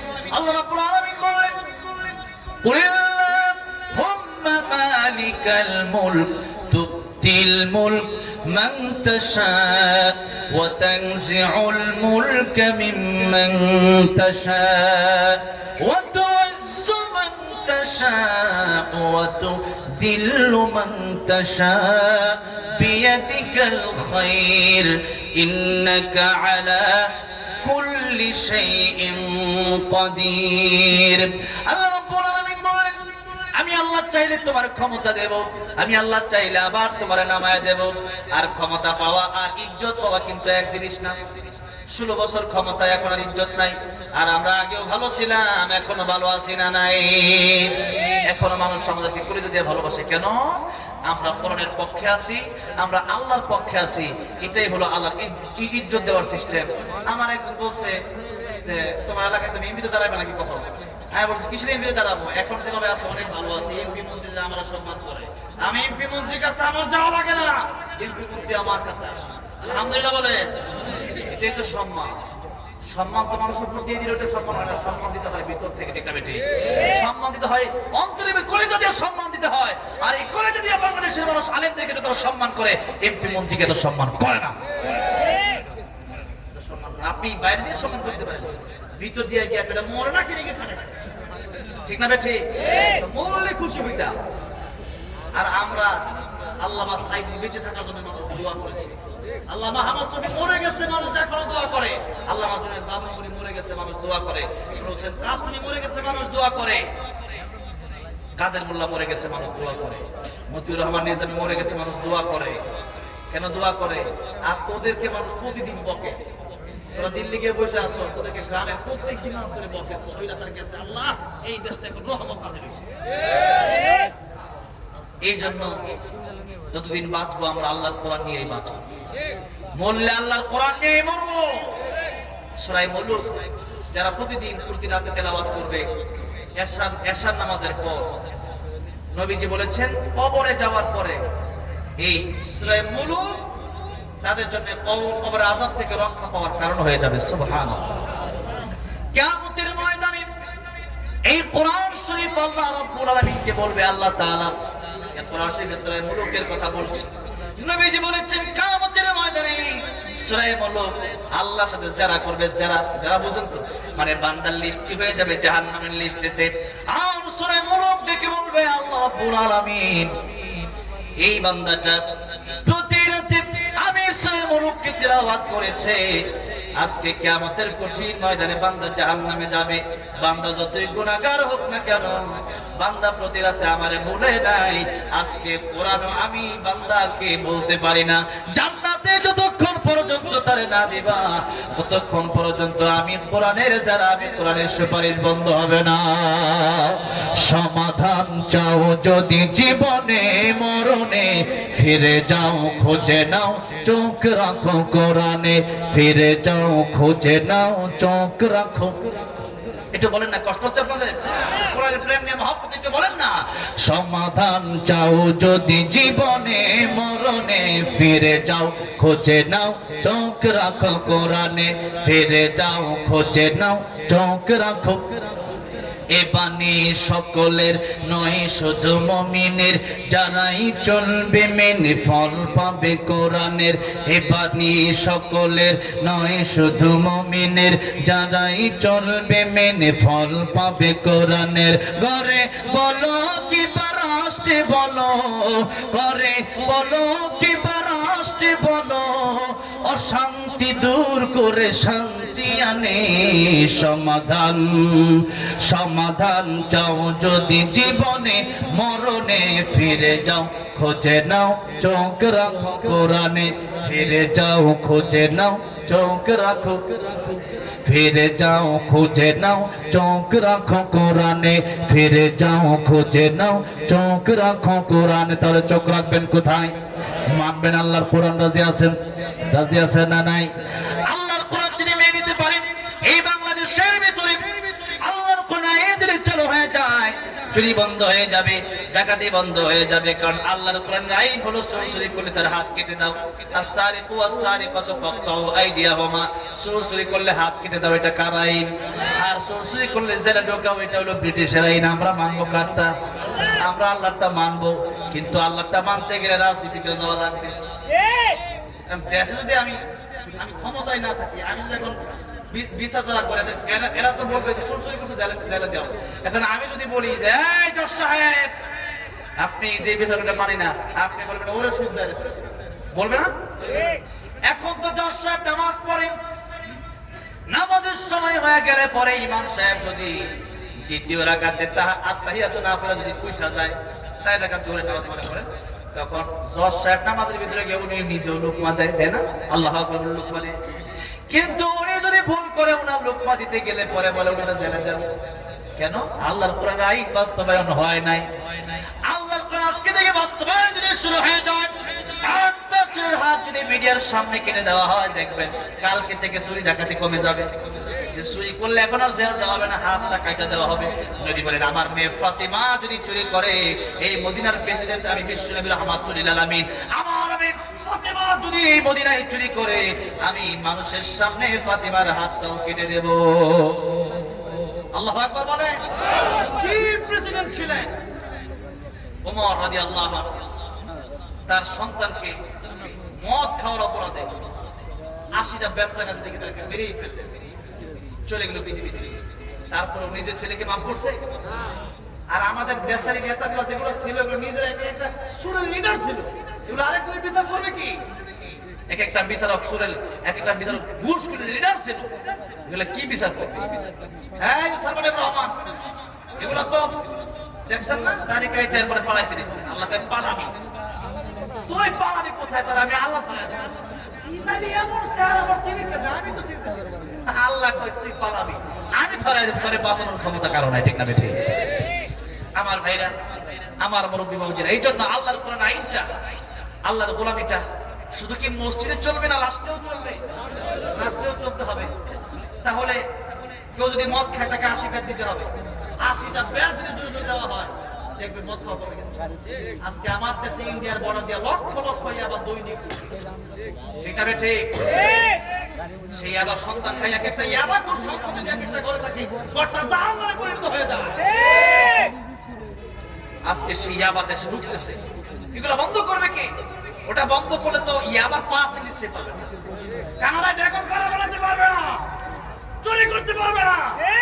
এজন্য আল্লামা সাঈদী বলেছিলেন, কোরআনের পক্ষে কথা বলতে গেলে, কোরআনের পক্ষে আইন করতে গেলে বড় বড় বোতল খাওয়া যায় না, চুরি করা যায় না, ডাকাতি করা যায় না। আপনি রাজনীতি নিষিদ্ধ করেন, আপনি নিষিদ্ধ করেন, সুরকে জেলে দেওয়ার কথা বলেন, আপনি নিষিদ্ধ করেন, মদ পান করলে আশীর্বাদ দিতে নিষিদ্ধ করেন, কেন আপনি নিষিদ্ধ করতে পারেন না? ইয়াবা দেশে ঢুকতে পারবে না, এই দেশের সুরক্ষা টেন্ডারবাজি করতে পারবে না, এইগুলো নিষিদ্ধ করতে পারবে না। নিষিদ্ধ করতে কিন্তু জিনিস পাই না, 18 বছর আগে বিয়ে দেওয়া যাবে না, বারেক হয়ে যাওয়ার সাথে সাথে বিয়ে দিবে। এই বিয়ের আইন ব্রিটিশ করেছে, এই জন্য দেশে জিনা বেড়েছে। আজকে যদি আগে যদি দেশে যদি এই দেশে যদি বিয়ের আইন সহজ হয়ে যেত, তাহলে জিনা দেশে বন্ধ হয়ে যেত। কিন্তু এখন বিয়ে সহজ না, জিনা সহজ? বিয়ে কি সহজ না কঠিন? ওরে বাবা, বিয়ে করতে গেলে তার কয়টা ফ্ল্যাট আছে, কয় কাঠা জমি আছে, ওরে ছেলে দেখতে দেখতে ওর মেয়ে মনে হয় আকাশ থেকে কেমন অবস্থা, মেয়ে মনে হয় দুধে তুলসী পাতা। আবার মেয়ে দেখতে গেল যৌতুক আছে না, না খালি ছেলেদের পক্ষে কথা বলো না, মেয়েদের পক্ষে বলতে হবে। দুই গ্রুপের দোষ আছে, দোষ এক গ্রুপে দেওয়া যায় না, ঠিক না বেঠিক? যৌতুক ছাড়া বিয়ে করে না, কয়েকজন জাটার বাড়িতে প্রতিবার কথা শুনতে না, ভাই কি সে কথা শুনবো? 42 ইঞ্চি টিভি যখন আমার বাপ তোকে দিয়েছিল তখন কি করেছিল, ঠিক না বেঠিক? এই জন্য যৌতুক নেওয়া বন্ধ করতে হবে। আপনি হালালের মধ্যে হারাম ঢুকাবেন, ওই হারামে কোনোদিন আরাম থাকতে পারে না। এই জন্য বিয়াকে সহজ করেন আর জিনাকে বন্ধ করেন। আজকে আমাদের দেশে জিনা করতে কি লাগে? কিচ্ছু লাগে না। ছেলে কয় তুমি কি রাজি, মেয়ে কয় কে লাগে রাজি, চলো দুইজন যাই, এরপরে শুরু হয়ে যায় খেলাটা। আর ওই বেটা জিনা যদি করে তাহলে বিয়ে করার জন্য শখে থাকে না। এই জন্য আজকে এত পরকীয়া, আর দেশে বিয়ে হলে বিয়ে টিকে না, কেন টিকে না? এই সমস্ত কারণে জিনা সহজ হয়ে গেছে। জিনা যদি কঠিন হয়ে যেত, বিয়েটা যদি সহজ হয়ে যেত, এই দেশে আজকে বাবা মা তো বুঝে না, চিন্তা করে ছেলে কি খাওয়াবে, আর খাওয়ার মালিক আপনি না। আপনার ঘরে মেয়ে থাকলে আপনি কি খাওয়াতেন? এই জন্য এই রিজিকের মালিক আমার আল্লাহ। রিজিকের মালিক কে? মানুষ পাঠানোর 50,000 বছর লাগে, আল্লাহ রিজিক লো হে বাবু দেখে রেখেছে। আমি কি জানতাম নাকি যে আমি এক মাহফিল করবো আমার 50,000 টাকা দেবেন? জানতাম নাকি এটা? আমি তো ভাবছি হয়তো চাকরি করবো, হয়তো আমি 10,000-15,000 টাকা মাসে। এখন দেখি আল্লাহ দৈনিক 1 লাখ করে দেয়। আলহামদুলিল্লাহ, কার রিজিক আল্লাহ কেমনে চাকরি বলবেন না তো? আপনি আল্লাহর জন্য পাগল হন, আল্লাহুল মাওলা পাগল করুন। ওয়াল্লাহি বিল্লাহি তাআলা আল্লাহর কসম, একবার দুইবার তিনবার এই দুনিয়াতে শান্তি পরকালে আপনার মুক্তি হবে। আল্লাহরে মানবেন না, কোটি টাকা থাকতে পারে আপনার খাবার রুচি হবে না, কোটি টাকা থাকতে আপনার ঘুম হবে না, কোটি টাকা থাকতে পারে 10 পদ খাবার রাখবে আপনার সঙ্গে, খাবার খেতে পারবেন না, আপনার ছেলে কথা শুনবে না, স্ত্রী কথা শুনবে না, শান্তি আপনি পাবেন না। আর আপনি আল্লাহর প্রেমে পাগল হন, তাহাজ্জুদে নামাজ পড়ে ফজর পড়ে ঘর থেকে বের হন, আপনি খাবার খাবেন চাপার ভর্তা দিয়া, খাবার খাবেন আলু ভর্তা ডাল দিয়া, ভিতরে শুধু শান্তি আর শান্তি। যারা পাপিরেছে আল্লাহর প্রেমে পাগল হইতে, তারাই বুঝতে পেরেছে, ঠিক না ঠিক? তারাই বুঝছে।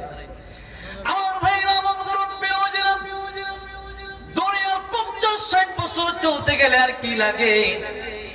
আর পরকালে যদি ঈমান হারা হয়ে কবরে যান, আল্লাহর গোলামি করে না করে যদি কবরে যান, বিপদে পড়ে যাবেন। এই জন্য আল্লাহ রাব্বুল আলামিন বলেন, আমি মালিক, তুমি গোলাম। আমার গোলাম হয়ে যারা দুনিয়াতে গোলামি করবে, 5 ওয়াক্ত আযান যখন হয়ে যাবে, আমার দোকান বন্ধ, আমার ঘুম বন্ধ। দুনিয়াতে ঘুমাইতে তো ভালো লাগে, তবে কবরে গেলে একটা মানুষ সর্বনিম্ন 40,000 বছর ঘুমাবে। কত হাজার বছর? আপনি কয়েক ঘন্টা ঘুমান, ফজর নামাজ কাজা করেন, আপনি কবরে ঘুমাতে চান না দুনিয়াতে ঘুমাতে চান? কবরে ঘুমাইতে চাই। আর যদি কবরে ঘুমাইতে না পারেন, তাহলে কিন্তু সাধারণ পয়সা থাকতে দিবেন আপনারা। কবরে ঘুমাইতে না পারলে এমন এমন সাপের সবল দেবে, 99টা সাপ থাকবে, এক একটা সবল দেবে, আপনি 70 গজ নিচে চলে যাবেন। এক একটা বাড়ি দেবে আগুনের হাতুড়ি দিয়া, ওই আগুনের হাতুড়ি কেমন? নবী বলেন উহুদ পাহাড় বাড়ি দিলে উহুদ পাহাড় চূর্ণ বিচূর্ণ হয়ে যেত। 8 মাইল লম্বা উহুদ পাহাড়, তাহলে আপনি 3.5 বডি আপনাকে বেঁধে দেবে, সহ্য করতে পারবেন? পারবেন না। এরপরে যেই ফেরেশতা আপনি কাঁদবেন, ফেরেশতা থাকবে অন্ধ, ফেরেশতা থাকবে বধির। আপনি বলবেন ফেরেশতা আমার একটু ছাড় দাও, ফেরেশতা তো শুনবেই না, আপনার সাথে বলে দিবে। মানুষ দুনিয়াতে মারলে পরে মাফ চাইলে মাফ করে দেয়, কারণ মানুষের মনে মায়া লাগে, দেখে তার রক্ত বের হয়ে গেছে, হ্যাঁ তারে মারছে, গালে দাগ হয়ে গেছে, মায়া লাগে, কিন্তু ফেরেশতা চোখে দেখবে না, আজমের ফেরেশতা চোখে দেখবে না, কানে শুনবে না, চিল্লাবেন শুনবে না, কাঁদবেন দেখবে না, আপনাকে মাফ করার কোনো সুযোগ নাই। এই জন্য বাবাজিরা, দুনিয়াতে আপনি যদি মনে করেন সুদ খাবো, ঘুষ খাবো, আপনি খেতে পারেন, তাতে কোনো মানা নাই। পরীক্ষার হল, আপনি পরীক্ষার হলে ইংলিশ খাতায় আপনি বাংলা হাতি মাটি তারা মাঠে পারে ঘোরা ডিম সব লেখা আপনি দিয়ে আসবেন, আপনারা স্যার কিছু বলবে না। স্যারের কাছে বলবেন, স্যার আমরা একটা 5,000 কাগজ রাখতেন, স্যার কত লাগে নেই, ফি তো দিস পরীক্ষা নে, পরীক্ষার লেখ, কিন্তু দেখা যাবে রেজাল্টের বেলা। এই হলো রেজাল্ট। আমার ভাইরা, আমার বাবাজিরা, এই জন্য এই দুনিয়াটা লিয়াবলুকুম আইয়ুকুম আহসানু আমালা, মরণ এবং হায়াত, এই দুইটা আল্লাহ সৃষ্টি করেছেন। আর এই দুনিয়ার হায়াতের শেষ আছে, আর শেষ যে কখন হবে তা আমি আর আপনি জানি না। এই রুটে চলতেছি, মরে যেতে পারি। ডেঙ্গু জ্বর হয়ে কত মানুষ প্রতিদিন 10 জন 20 জন করে মারা যাচ্ছে বাংলাদেশে। আমি তো জ্বর হয়েছে বাচ্চা, আমি আর বাঁচবো। এরকম অবস্থা যে আমার হয়, এরকম মৃত্যু থেকে কত মানুষ ফিরেই আসছে, ঠিক না বেঠিক? আজকে কত মানুষ অ্যাক্সিডেন্ট থেকে ফিরে আসছে, ডেঙ্গু থেকে ফিরে আসছে, ক্যান্সার থেকে ফিরে আসছে। আল্লাহ ভালো করে দিচ্ছে। আল্লাহ যদি নিয়ে যদি আসতে হয় দেখেন, বুঝতে পারতেন না। স্ট্রোক করছেন, এরপরে মরেন না, এমন লোক স্ট্রোকের রোগী আছে না, এখানে স্ট্রোক করছে। তাহলে কালকে আসার সময় বলছে 2বার স্ট্রোক করছি, আরে সব না করি, আমি বলছি বুঝাবো আর কিছুদিন বাঁচতে চাই মুরব্বী। আমার ভাইরা, আমার মুরব্বী বলে, তাহলে এই দুনিয়া আমাদের থাকার জায়গা না। আল্লাহ বলেন, লিয়াবলুকুম আইয়ুকুম আহসানু আমালা, কে কত বেশি বেশি আমল করতে পারো, নেক আমল, ওটা দেখার জায়গা হচ্ছে এটা। এখানে কে বেশি খাইতে পারো, কে কাছ থেকে বেশি ঘুমাইতে পারো, কে হেরাম দেখাতে বেশি পারো বেশি, এগুলোর জায়গা এখানে আমি আল্লাহ দিই না। আর দেখালে 60 বছর দেখাতে পারো, এরপরে আমি আল্লাহ কিয়ামতের মধ্যে তোমাদেরকে ধরবো। আর যারা আমার গোলামি করবে, এদেরকে আমি আল্লাহ বলবো, ইয়া আইয়াতুহান নাফসুল মুতমাইন্না ইরজিই ইলা রাব্বিকি রাদিয়াতাম মারদিয়া ফাদখুলি ফি ইবাদি ওয়াদখুলি জান্নাতি। আল্লাহর নেক প্রশান্ত মন, তোমার মনটা খুব ভালো ছিল। ও আমার বান্দা, তোমার প্রতি আমি আল্লাহ খুশি, তুমিও খুশি আমার প্রতি। তুমি আমার গোলামি করছো, আমি মালিক হয়ে তোমার প্রতি খুশি হয়ে গেছি।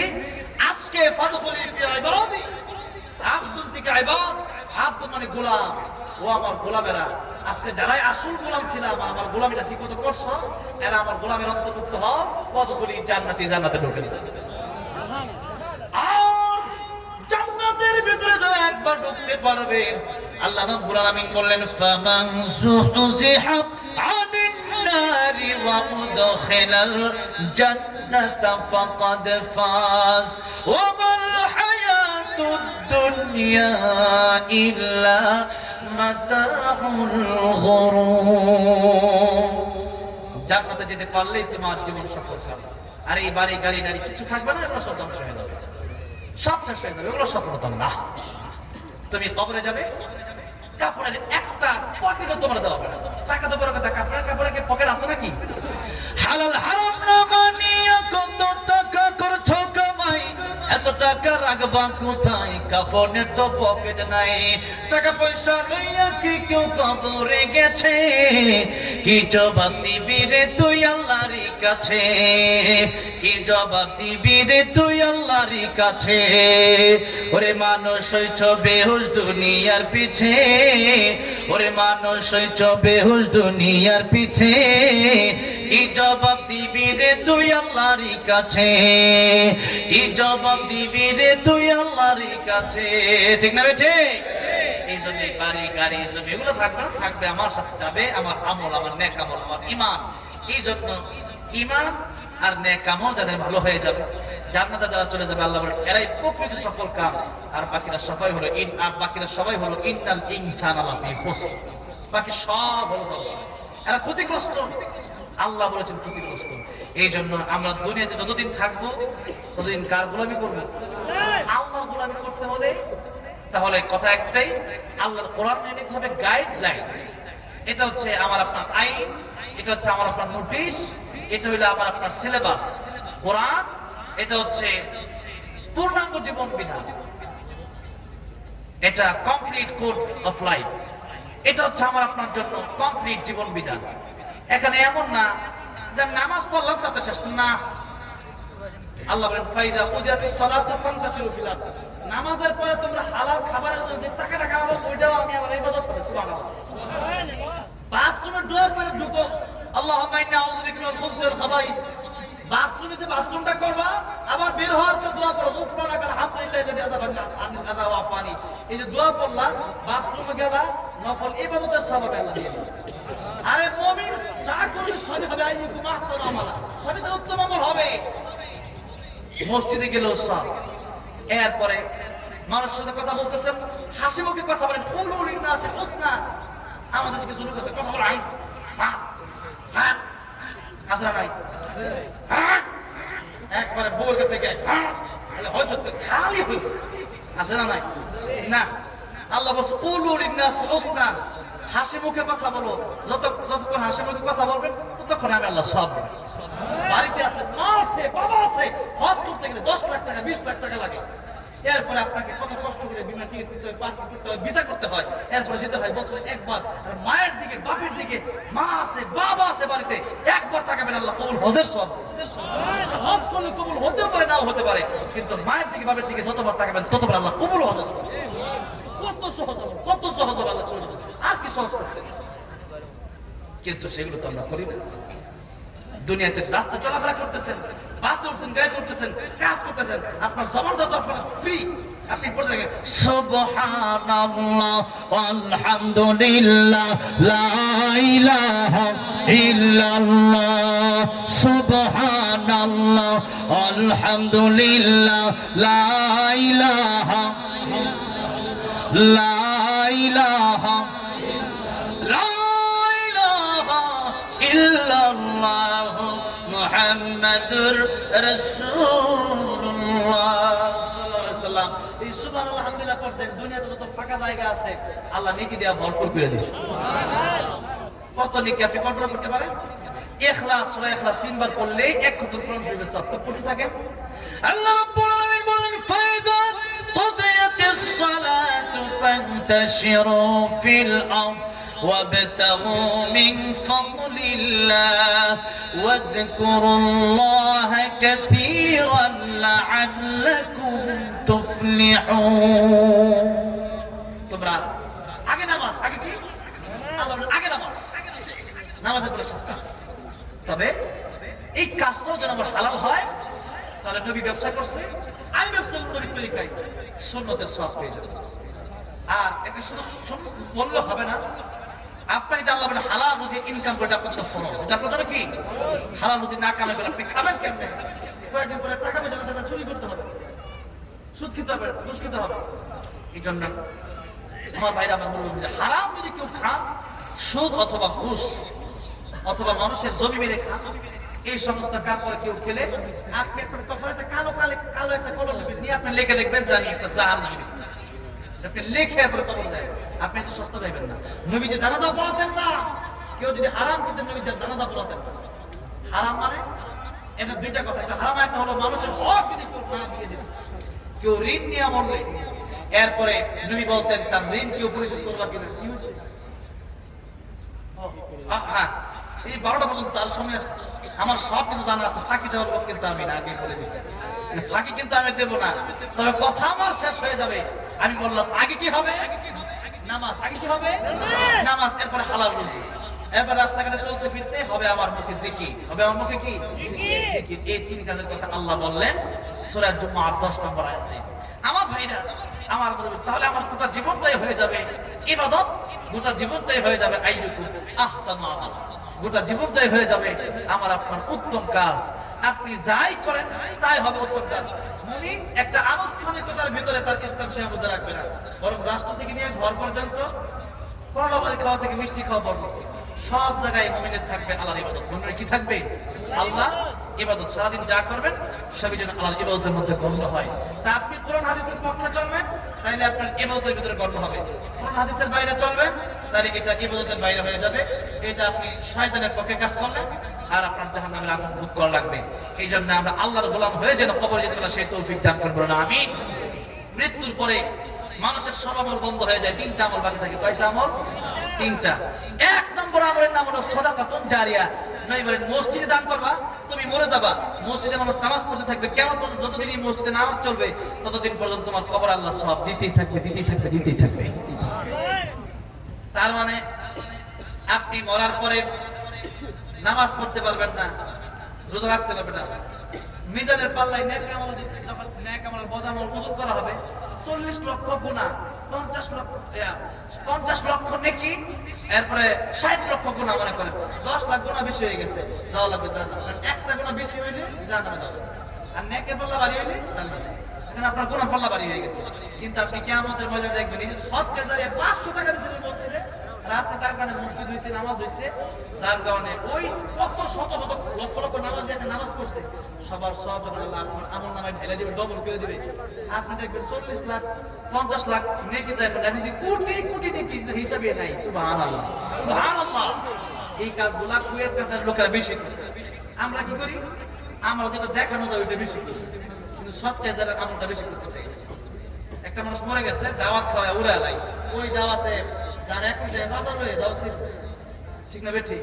না না, টাকা পয়সা বাপের জন্য আপনি মসজিদে দেন, আপনি মাদ্রাসায় দেন, আপনি কবরস্থানে দেন, আপনি সৎকায় জারিয়া করে দেন, আপনার বাপের কবর সৎকায় জারিয়া যেতেই থাকবে। আর দাওয়াত খাওয়া দিলে ওইটা হয়তো কি হইছে, হ্যাঁ, আর দাওয়াত খাওয়া দিলে ওটা শেষ হয়ে যাবে, কিন্তু মসজিদে দিবেন ওটা শেষ হবে। এই জন্য আজকে অনেক মানুষ টাকা পয়সা আমার ভাই আপনি কুদ্দুস সিদ্দিকী ভাই রাতে দিয়েছেন, এরপরে আমিও তো মুসাফির মানুষ, আর এই জবানের মাধ্যমে আল্লাহ যে কতবার কাবা শরীফ সমাদর তুমি কিন্তু আমি নিজেও জানি না। আলহামদুলিল্লাহ, এই চোখ দিয়া কতবার কাবা দেখছি আমি, এবার বড় হতে যাওয়ার নিয়োগ করছি, আল্লাহ তো যাওয়ার তৌফিক দেন বলেন আমি। তো আপনাদের কাছে দোয়াও চাই, আর এই মসজিদের জন্য কমপক্ষে 30 জন ব্যক্তি শেষ পেশ আমি চাইবো।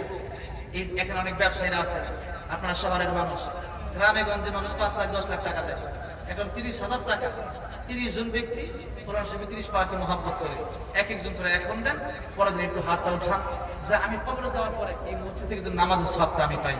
আল্লাহর ঘর দ্বারা বানাবে, আল্লাহ বলেন নাম বানালে, নবী বলেন নাম বানাইলে মসজিদান বানাল্লাহু বাইতান ফিল জান্নাহ, মসজিদ আল্লাহ জান্নাতে তাদেরকে ঘর বানায় দেবে। এই জন্য জান্নাতে ঘর পাওয়ার আশায়, নবীর সুপারিশ পাওয়ার আশায়, আল্লাহকে ভালোবেসে কোরআন শরীফের এক একটা পারাকে মহব্বত করে কিয়ামতের ময়দানে জান্নাত পাওয়ার আশায় এক একটা 1000 টাকা করে 30 জন ব্যক্তি আমি চাইলাম। এক নম্বর কি আছে? এক নম্বর কি আছে? জুয়েল রানা ভাই এক নম্বরে তিনি দিলেন 1000 টাকা, আল্লাহ কবুল আর মঞ্জুর করে নেন, আল্লাহ জানে মেলে বরকত দেন। আল্লাহ জানি না আত্মীয় স্বজন কার কবর দেশে সাইতো, আল্লাহ রাব্বুল আলামিন প্রত্যেকের কবর গোলা তুমি জান্নাতের বাগান বানায় দিও, জুড়ে বলেন আমিন। 2 নম্বরে কি আছে? ফারুক ভাই, ওমর ফারুকের নামে নাম, হ্যাঁ 2 নম্বর ফারুক ভাই, আল্লাহ কবুল আর মঞ্জুর করেন। নাম কি? জুয়েল ভাই, দুইজন নগদ দিয়ে দিল, জুয়েল ভাই এবং ফারুক ভাই। আল্লাহ রাব্বুল আলামিন 1000 করে দুইজন পেয়ে গেলাম, জুয়েল ভাই আর ফারুক ভাই। আল্লাহ রাব্বুল আলামিন কিয়ামতের ময়দানে আমার নবীর হাতে হাউজে কাউসারের পানি পান করায় আমার নবীর সাথে জান্নাতের মালিক বানায় দিও, জোরে বলেন আমিন। 3 নম্বরে কি আছে? একটা পারা মহব্বত করে 1000 টাকা আল্লাহর ঘর মসজিদের জন্য দিবেন। ও বাবা রে, দুনিয়ার টাকা পয়সা আছে, আজকে চাওয়া হচ্ছে আপনার কাছে, কালকে হয়তো আপনি দেওয়ার আর ক্ষমতা আপনার থাকবে না, কালকে হয়তো আপনার টাকা পয়সা থাকবে না, সকালবেলার ধনী তুমি ফকিরের সন্ধ্যাবেলা। 3 নম্বরে কি আছে? বাবাজিরা, মুরব্বী বাবাজিরা, 1000 টাকা। এই এলাকার দাম মতো বাড়তেছে, জমির দাম মতো বাড়তেছে, এলাকা কি উন্নত হইতেছে বুঝতেছে? আলহামদুলিল্লাহ, আল্লাহর ইচ্ছা। মহিলা মা আপনারা আছেন, তারা যদি থাকেন, তারা একটু কষ্ট করে কোনো ছোট বাচ্চাকে দিয়ে আপনি লেখাপড়া দিবেন, আর নয়তো নগদ টাকা থাকলে নগদ টাকা দিয়ে পাঠিয়ে দিবেন। আর কে আছেন? কেবল 2 জন হলো। আর কে আছেন? আর 50,000 করে 1 লাখ, হ্যাঁ বাকি হলো লিখে দিবেন, কোনো সমস্যা নেই। এরপর আমরা গজল গাওয়ার আবদার তো আছে, ইনশাআল্লাহ গজল গাবো। তবে তার আগে 30 জন ব্যক্তি আমি চাইলাম, 2 জন হয়ে গেল, আর মাত্র 28 জন। এটা কোনো ব্যাপারই না, আমি আমার বিশ্বাস এটা হয়ে যাবে। 28 জন হওয়ার কোনো ট্র্যাক নেই। এতগুলো মানুষ, আপনারা এখানে শত শত মানুষ আছেন, একজন মানুষ যদি 1000 টাকা করে দেন, মাত্র 28,000 টাকা চাই, আর 28 জন ব্যক্তি আমি চাই। আমার তাদের মা নাই, বাবা নাই, আজকে মায়ের কথা মনে করে, বাবার কথা মনে করে 1000 টাকা দান করেন। আশা করা যায় আপনার সন্তান দেখবেন আপনি থাকবেন, আপনার জন্য এসে 1000 টাকা দান করেন। কে আছেন? জনম দুঃখী মা নাই, দরদি বাবা নাই, জনম দুঃখী মা বাবার জন্য 1000 টাকা কি আছে 3 নম্বরে 1000 টাকা হযরত বেলাল রাদিয়াল্লাহু আনহু গরিব আর একটা কাপড় নবীকে 8 টাকা বেলাল বেলাল তুমিও দান করো আমাদের কাপড়ের অভাব নাই টাকা পয়সার অভাব নাই ব্যবসা বাণিজ্য আছে আমরা যদি 1000 টাকা আজকে এত ধরাই তাহলে একটু বুঝে নেন যে আমি আপনি আল্লাহর কত ভালোবাসি আল্লাহর ঘর মসজিদ মানে এটা আল্লাহর দেওয়া কেন দেওয়া হবে আল্লাহর দেওয়া আপনি আল্লাহর 1000 টাকা দিতেছেন আল্লাহর ঘরে 1000 আর আপনার ঘরের জন্য আপনি দামি দামি মুরগি গোলাপ সেমাই গরুর গোশত সাপ্তাহিক কিনতেছেন আল্লাহর জন্য 1000 টাকা আপনার পকেট থেকে বের হয় না আবার জান্নাতে যাওয়ার আশাও করে আপনার যার টাকা যার নাই তার সমস্যা সে 100 টাকা দেবে যার টাকা উনি 1000 টাকা এরকম আর মাত্র 28 জন নাই 28 জন নাই গজল পরে দেবে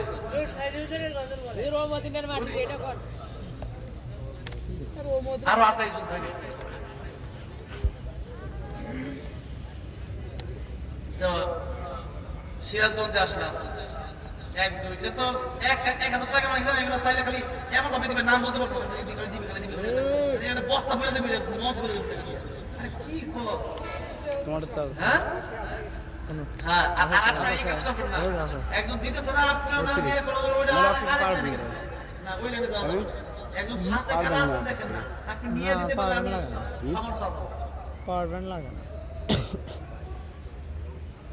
কেবল দুইজন হলো কমপক্ষে 3 জন তো হলো একটা মিল নাকি বলেন একটা শূন্য বাচ্চা 3 জন হ্যাঁ একজন হাতটা উঠায় দেয় যে আমি দেব 1000 আলহামদুলিল্লাহ হাফিজ সাহেব আল্লাহ রাব্বুল আলামিন আমার মুরব্বি দাদা হাফিজুর রহমান সাহেব তে দিলেন আল্লাহ 3 নম্বরে 1000 টাকা আল্লাহ দান কবুল আর মঞ্জুর করেন জানে মালে বরকত দিয়া দেন আল্লাহ রাব্বুল আলামিন কাল কিয়ামতের ময়দানে হাউজে কাউসারের পানি আমার নবীর হাতে পান করায় জান্নাতুল ফিরদাউসের মালিক বানায় দিয়েন জোরে বলেন আমিন আর কি আছে 3 নাম্বার 3 জন পেয়ে গেলাম আলহামদুলিল্লাহ এটা শুধু শূন্য পূরণ করতে হবে না তাহলে 30 হয়ে যাবে খুলে দেব আমাকে বলেছে আল্লামা সাইদুর রহমাতুল্লাহ আলাইহি গজল শুনবেন আপনারা আল্লামা সাইদি কি আমি গজল লিখেছিলাম ওইটা আমি গান আল্লামা সাইদি রহমাতুল্লাহ আলাইহি কি আমি এই জন্য গজল লিখেছিলাম আল্লামা সাইদিকে আমরা কোরআনের জন্য ভালোবাসি কথা বলতে হবে ঠিক না ঠিক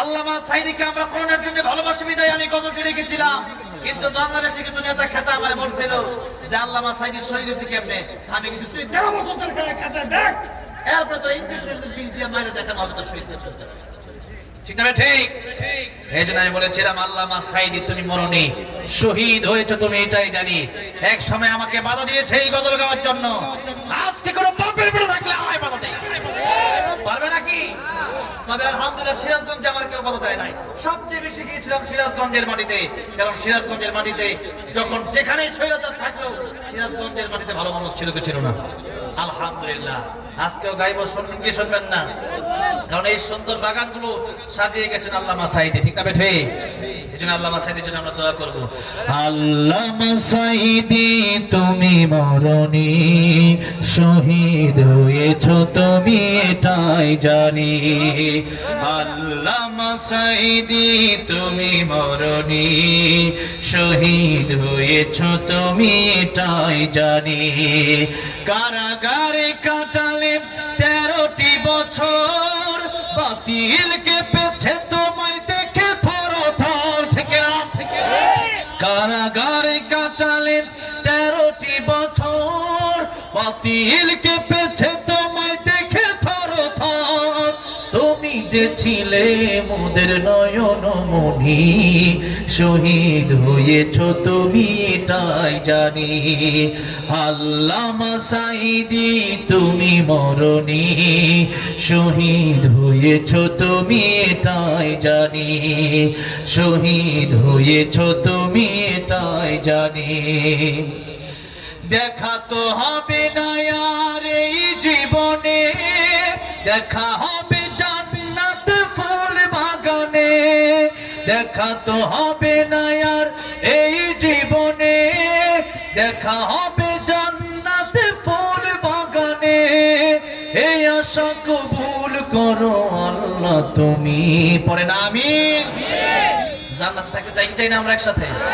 এ আশা কবুল করো আল্লাহ, তুমি শহীদ হয়েছো তুমি এটাই জানি।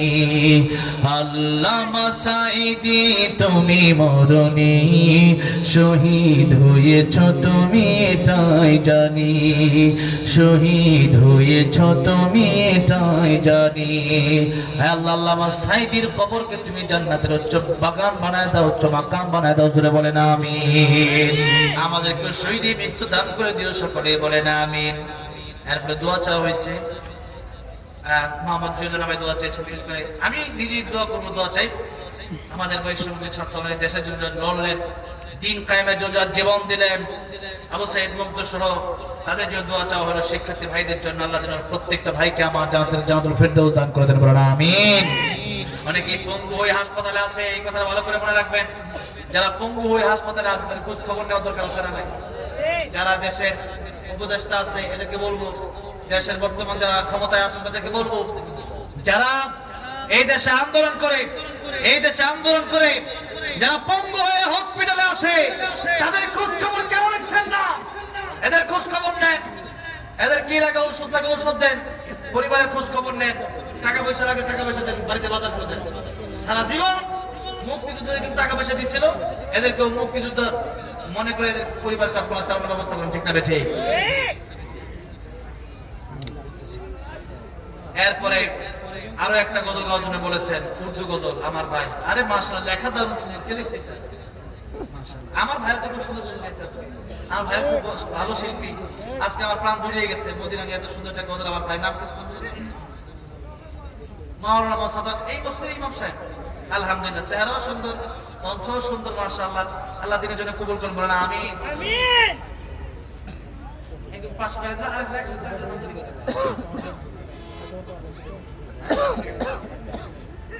মহিলাদের ভিতরে ব্যাগ চলে যাবে। মহিলা মা আপনারা আমার আমাদের খাদিজার কোন উত্তরসূরিরা, আমাদের আয়েশার উত্তরসূরিরা, আপনারা যা পারেন, হ্যাঁ 500 100 250 টাকা যা পারেন, কেউ খালি থাকবেন না। আপনার কাছে ব্যাগ চলে যাবে, আপনারা সেখানে দিয়ে দিবেন। আর যারা এখানে আছেন এখানেও ব্যাগ করে দিলে ভালো হয়। কেবলমাত্র 7,500 না 5,000 হলো, কমপক্ষে 10,000 কমিয়ে দেওয়া দরকার আছে না নাই? আর কে আছেন যে নবীরে ভালোবাসেন, আল্লাহর ঘরকে ভালোবাসে 1,000 টাকা অথবা 500 টাকা? কে আছেন এখানে যারা আছেন? আর কেউ নাই? মসজিদকে ভালোবাসে আর কে আছেন? একটু হাতটা উঠান। আপনার ব্যবসা যখন ভালো হবে তখন দিয়ে দিবেন। এই নিয়ত করে দেন, আল্লাহ দুনিয়াতে আল্লাহ 10 গুণ করে দেবে ইনশাআল্লাহ। ওই যে আমার ভাই জাহাঙ্গীর আলম, আল্লাহ জাহাঙ্গীর 500 টাকা, আল্লাহ আপনি কবুল মঞ্জুর করেন, জানে মানে বরকত দিয়ে দেন, দেখা করে দেন।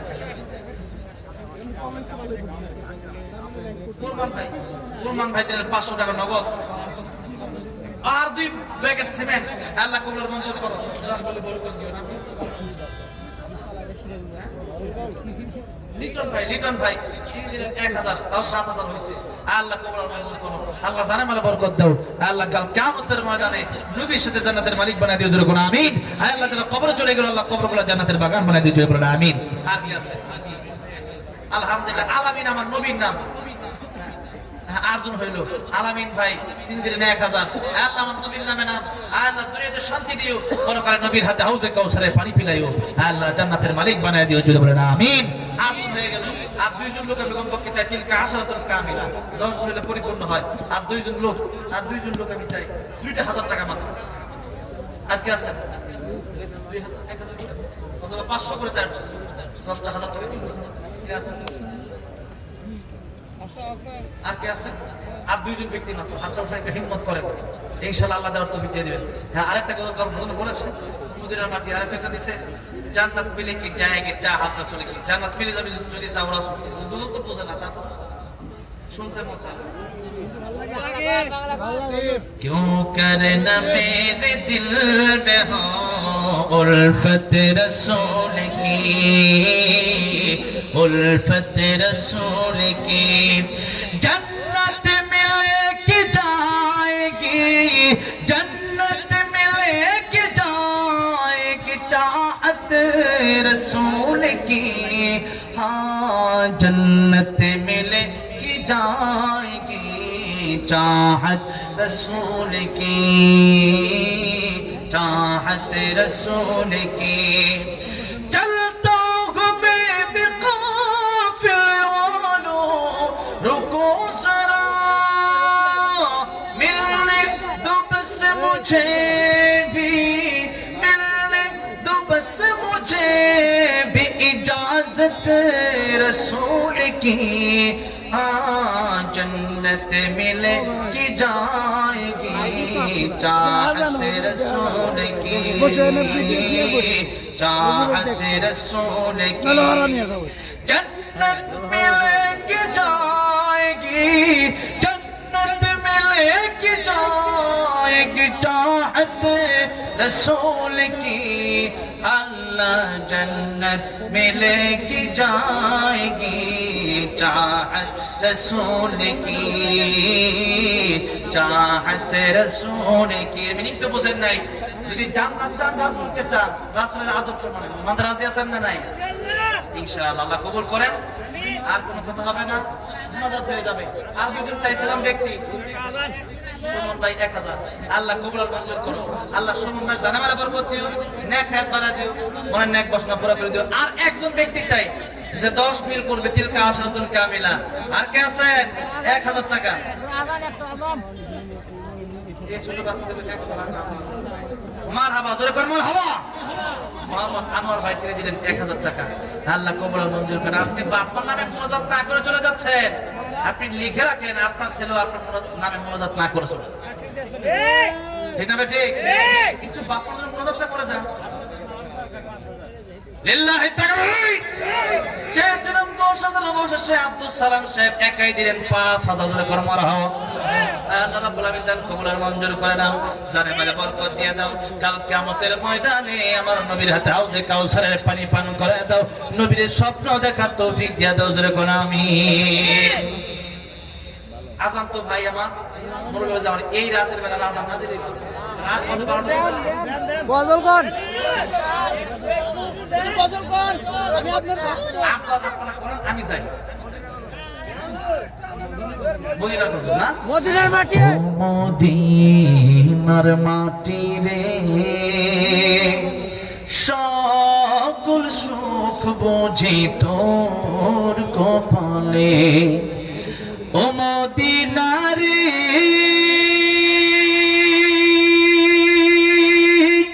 তোর বুকে আমার নবী যার লাগে পাগল সবই যার তরে হইল সৃষ্টি ত্রিভুবন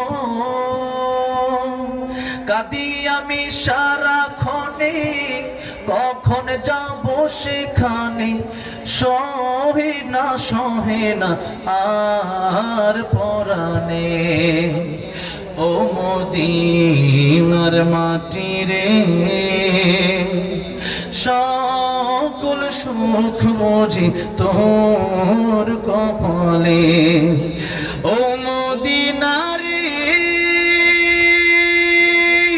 পাখি যদি হতাম আমি উড়ে উড়ে যেতাম আমি থাকতো না মনে কোনো যাতনা দেহে নাই পাখায় আমার সাথে নাই টাকায় আমার কেমনে কেমনে যাব সেখানে ও মদিনার মাটি রে সকল সুখ বুঝি তোর কপালে আল্লাহ জীবনে একবার হলেও সবাই রে মক্কা মদিনা যাওয়ার তৌফিক দিয়ে দিও আল্লাহ যে নবীকে স্বপ্নে যুগে একবার দেখলে জাহান্নামের আগুন হারাম হয়ে যায় জান্নাত ওয়াজিব হয়ে যায় সেই নবীকে জীবনে একবার হলেও স্বপ্ন যুগে নবীর দিদার নসিব করায় দিও জোরে জোরে বলা যাবে না আমিন অনেকে দোয়া চাইছে আব্দুল কাদের আদানা করে তিনি 5,000 টাকা বলেন মারহাবা আল্লাহ তার কবর মঞ্জুর করো জানে মালা বরকত দিয়ে দিও দুরূদ শরীফ পড়ি আল্লাহুম্মা সাল্লি আলা মহিলা দিছে এই যে মহিলা দিয়ে দিল 1 ড্রাম বুড়া টাকা জোরে করে মারহাবা আরেকবার দিছিল মহিলা আবার 1 বস্তা বুড়া টাকা জোরে করে মারহাবা এটা তো এই মসজিদে জমা দিছে আমার মনে করে যে হুজুর একবার টিভি বুড়া টাকা লয়ে গেছে না হ্যাঁ মা বোনরা তো দান করছে আলহামদুলিল্লাহ পুরুষরা কম দান করে নাই, পুরুষরা সংখ্যার দিক দিয়ে বেশি আছে, মা বোনের টাকা মানে মুডের দিক দিয়ে বেশি দিচ্ছে, ঠিক না বেশি চাই দিছে তো তা চাই। মা বোনের তো এখন স্বর্ণের চেইন পর্যন্ত খুলে দিয়ে দেয়, মার হাবা জোরে কম। এত ভালো আলহামদুলিল্লাহ আমার দেশের মা বোনেরা, আল্লাহ তোমার মঞ্জুর করে। اللهم صل على محمد وعلى آل محمد كما صليت على إبراهيم وعلى آل إبراهيم إنك حميد مجيد اللهم بارك على محمد وعلى آل محمد كما باركت على إبراهيم وعلى آل إبراهيم إنك حميد مجيد আমাকে এখানে যারা দাওয়াত করলেন, যারা আসলেন মুসলিম, আল্লাহ রাব্বুল আলামিন সবার এই মাহফিলের জন্য পরিশ্রমগুলো কবুল আর মঞ্জুর করে নেন। হ্যাঁ, এরপরে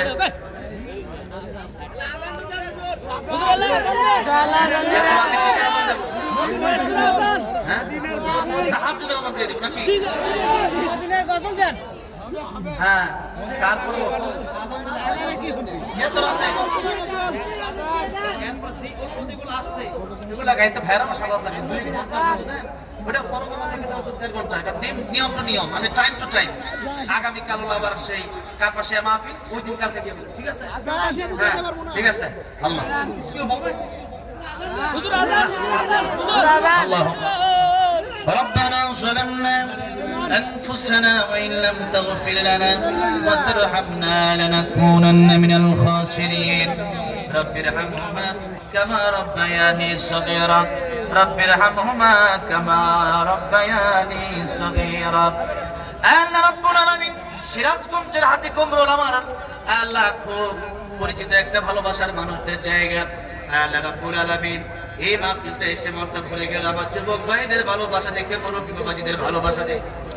আল্লাহ রাব্বুল আলামিন গভীর রাত হয়ে গেছে, রাধানগর পূর্ব বাজার মসজিদ নদী কল্পে আল্লাহ রাস্তার পাশে হাতে কুমরোল সিরাজগঞ্জের এই মানুষগুলো অনেক কষ্ট করেছেন, টাকা পয়সা শ্রম মেধা দিয়ে বুদ্ধি দিয়া। আল্লাহ প্রত্যেকের আশা বসা আল্লাহ কষ্ট তুমি কবুল আর মঞ্জুর করে নাও।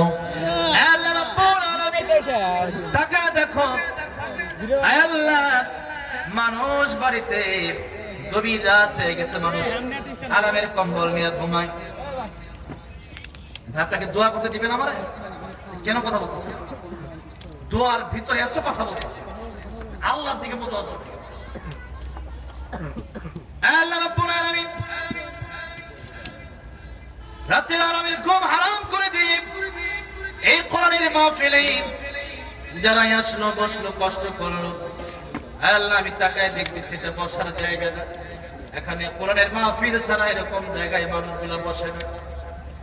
আল্লাহ রাব্বুল আলামিন এই গভীর রজনীতে স্বামী তার স্ত্রীকে নিয়ে আরামের ঘুম ঘুমায় গেছে, বাবা মা তার সন্তানকে নিয়ে বিদেশি কম্বল আর শিমুল তোলার বালিশ গুলা নিয়ে আল্লাহ ঘুমায় গেছে। আল্লাহ রাব্বুল আলামিন এই মাটির ভিতরে যারা আজকে বসে রইল, চেহারা দেখলে বোঝা যায় অনেক ধনী মানুষগুলো এখানে বসে পড়ছে। বাড়িতে কত সুন্দর সুন্দর পোশাক আছে, সুন্দর সুন্দর ল্যাপ কাটা তোষক আছে, সব ছেড়ে দিল আল্লাযীনা আমানু আশাদ্দু হুব্বান লিল্লাহ, তোমার ভালোবাসার জন্য যারা সব ছেড়ে দিতে পারলো, বাড়ি গাড়ি আল্লাহ রাব্বুল আলামিন আরামের তোষক ল্যাপ সব ছেড়ে দিয়ে যারা এই মাহফিলে মাটির ভিতরে বসে গেল, আল্লাহ রাব্বুল আলামিন গভীর রাত যখন হয়ে যায় দুনিয়ার মানুষের দরওয়াজাগুলো বন্ধ হয়ে যায়, কিন্তু তুমি আরশ আজিম থেকে প্রথম আকাশে এসে ডাকতে থাকো, আলা মিন মুস্তাগফিরিন ফাগফির লা, আলা মিন মুস্তাগফিরিন ফারযুকহু, আলা মিন মুবতালাক ফাআফিয়াহু, আলা কাদা হাত্তা ইয়াতলুআল ফজর। আলা ফজর পর্যন্ত তুমি ডাকতে থাকো বান্দারে,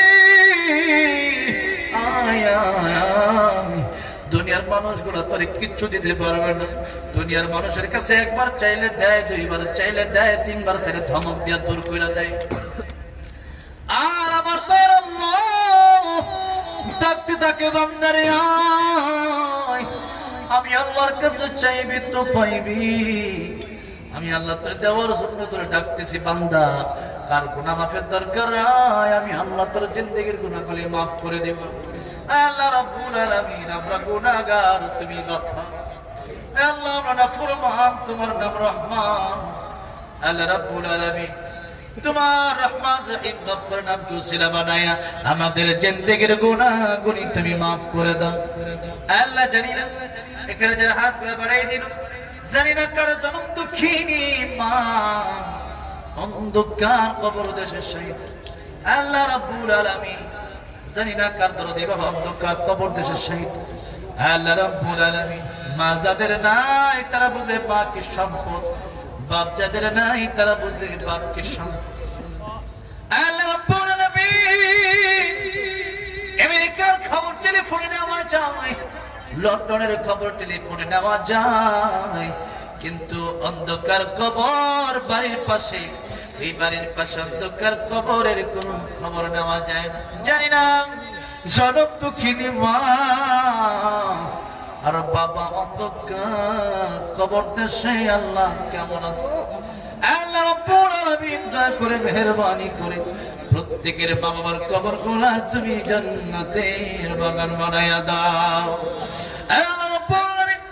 হাতগুলো বাড়িয়ে দিও আল্লাহ। অনেকের দাদা দাদিরা নানা শ্বশুর শাশুড়ি আত্মীয় স্বজন পাড়া প্রতিবেশী বন্ধু বান্ধব অন্ধকার কবর দেশে সেই আল্লাহ রাব্বুল আলামিন প্রত্যেকের কবরগুলা তুমি জান্নাতের বাগান বানায়া দাও আল্লাহ রাব্বুল আলামিন।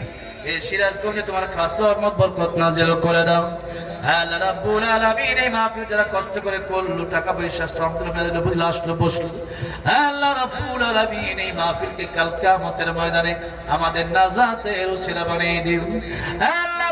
যা চাইলাম তাও দান করো, যা চাইলে আমাদের দরকার তুমি তাও দান করো।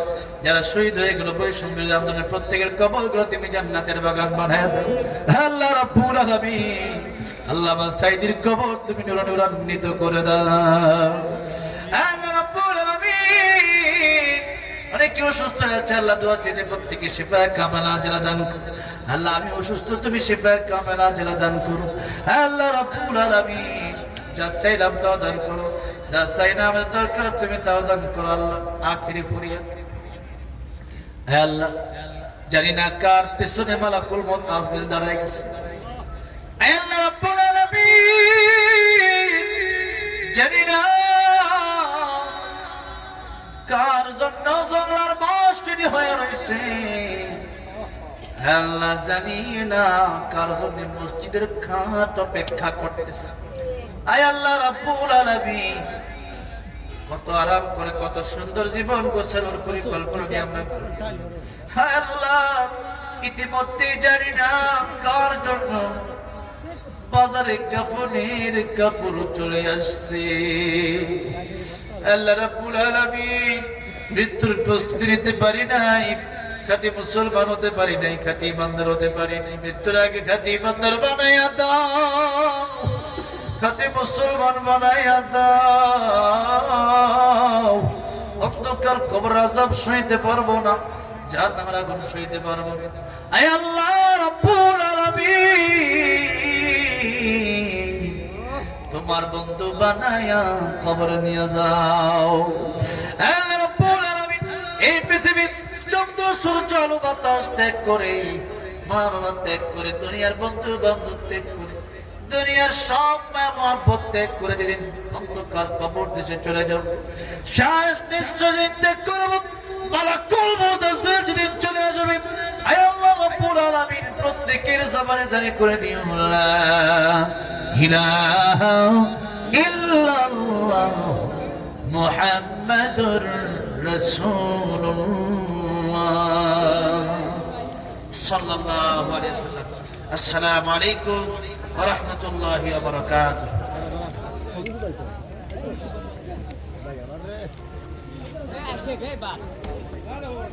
আমি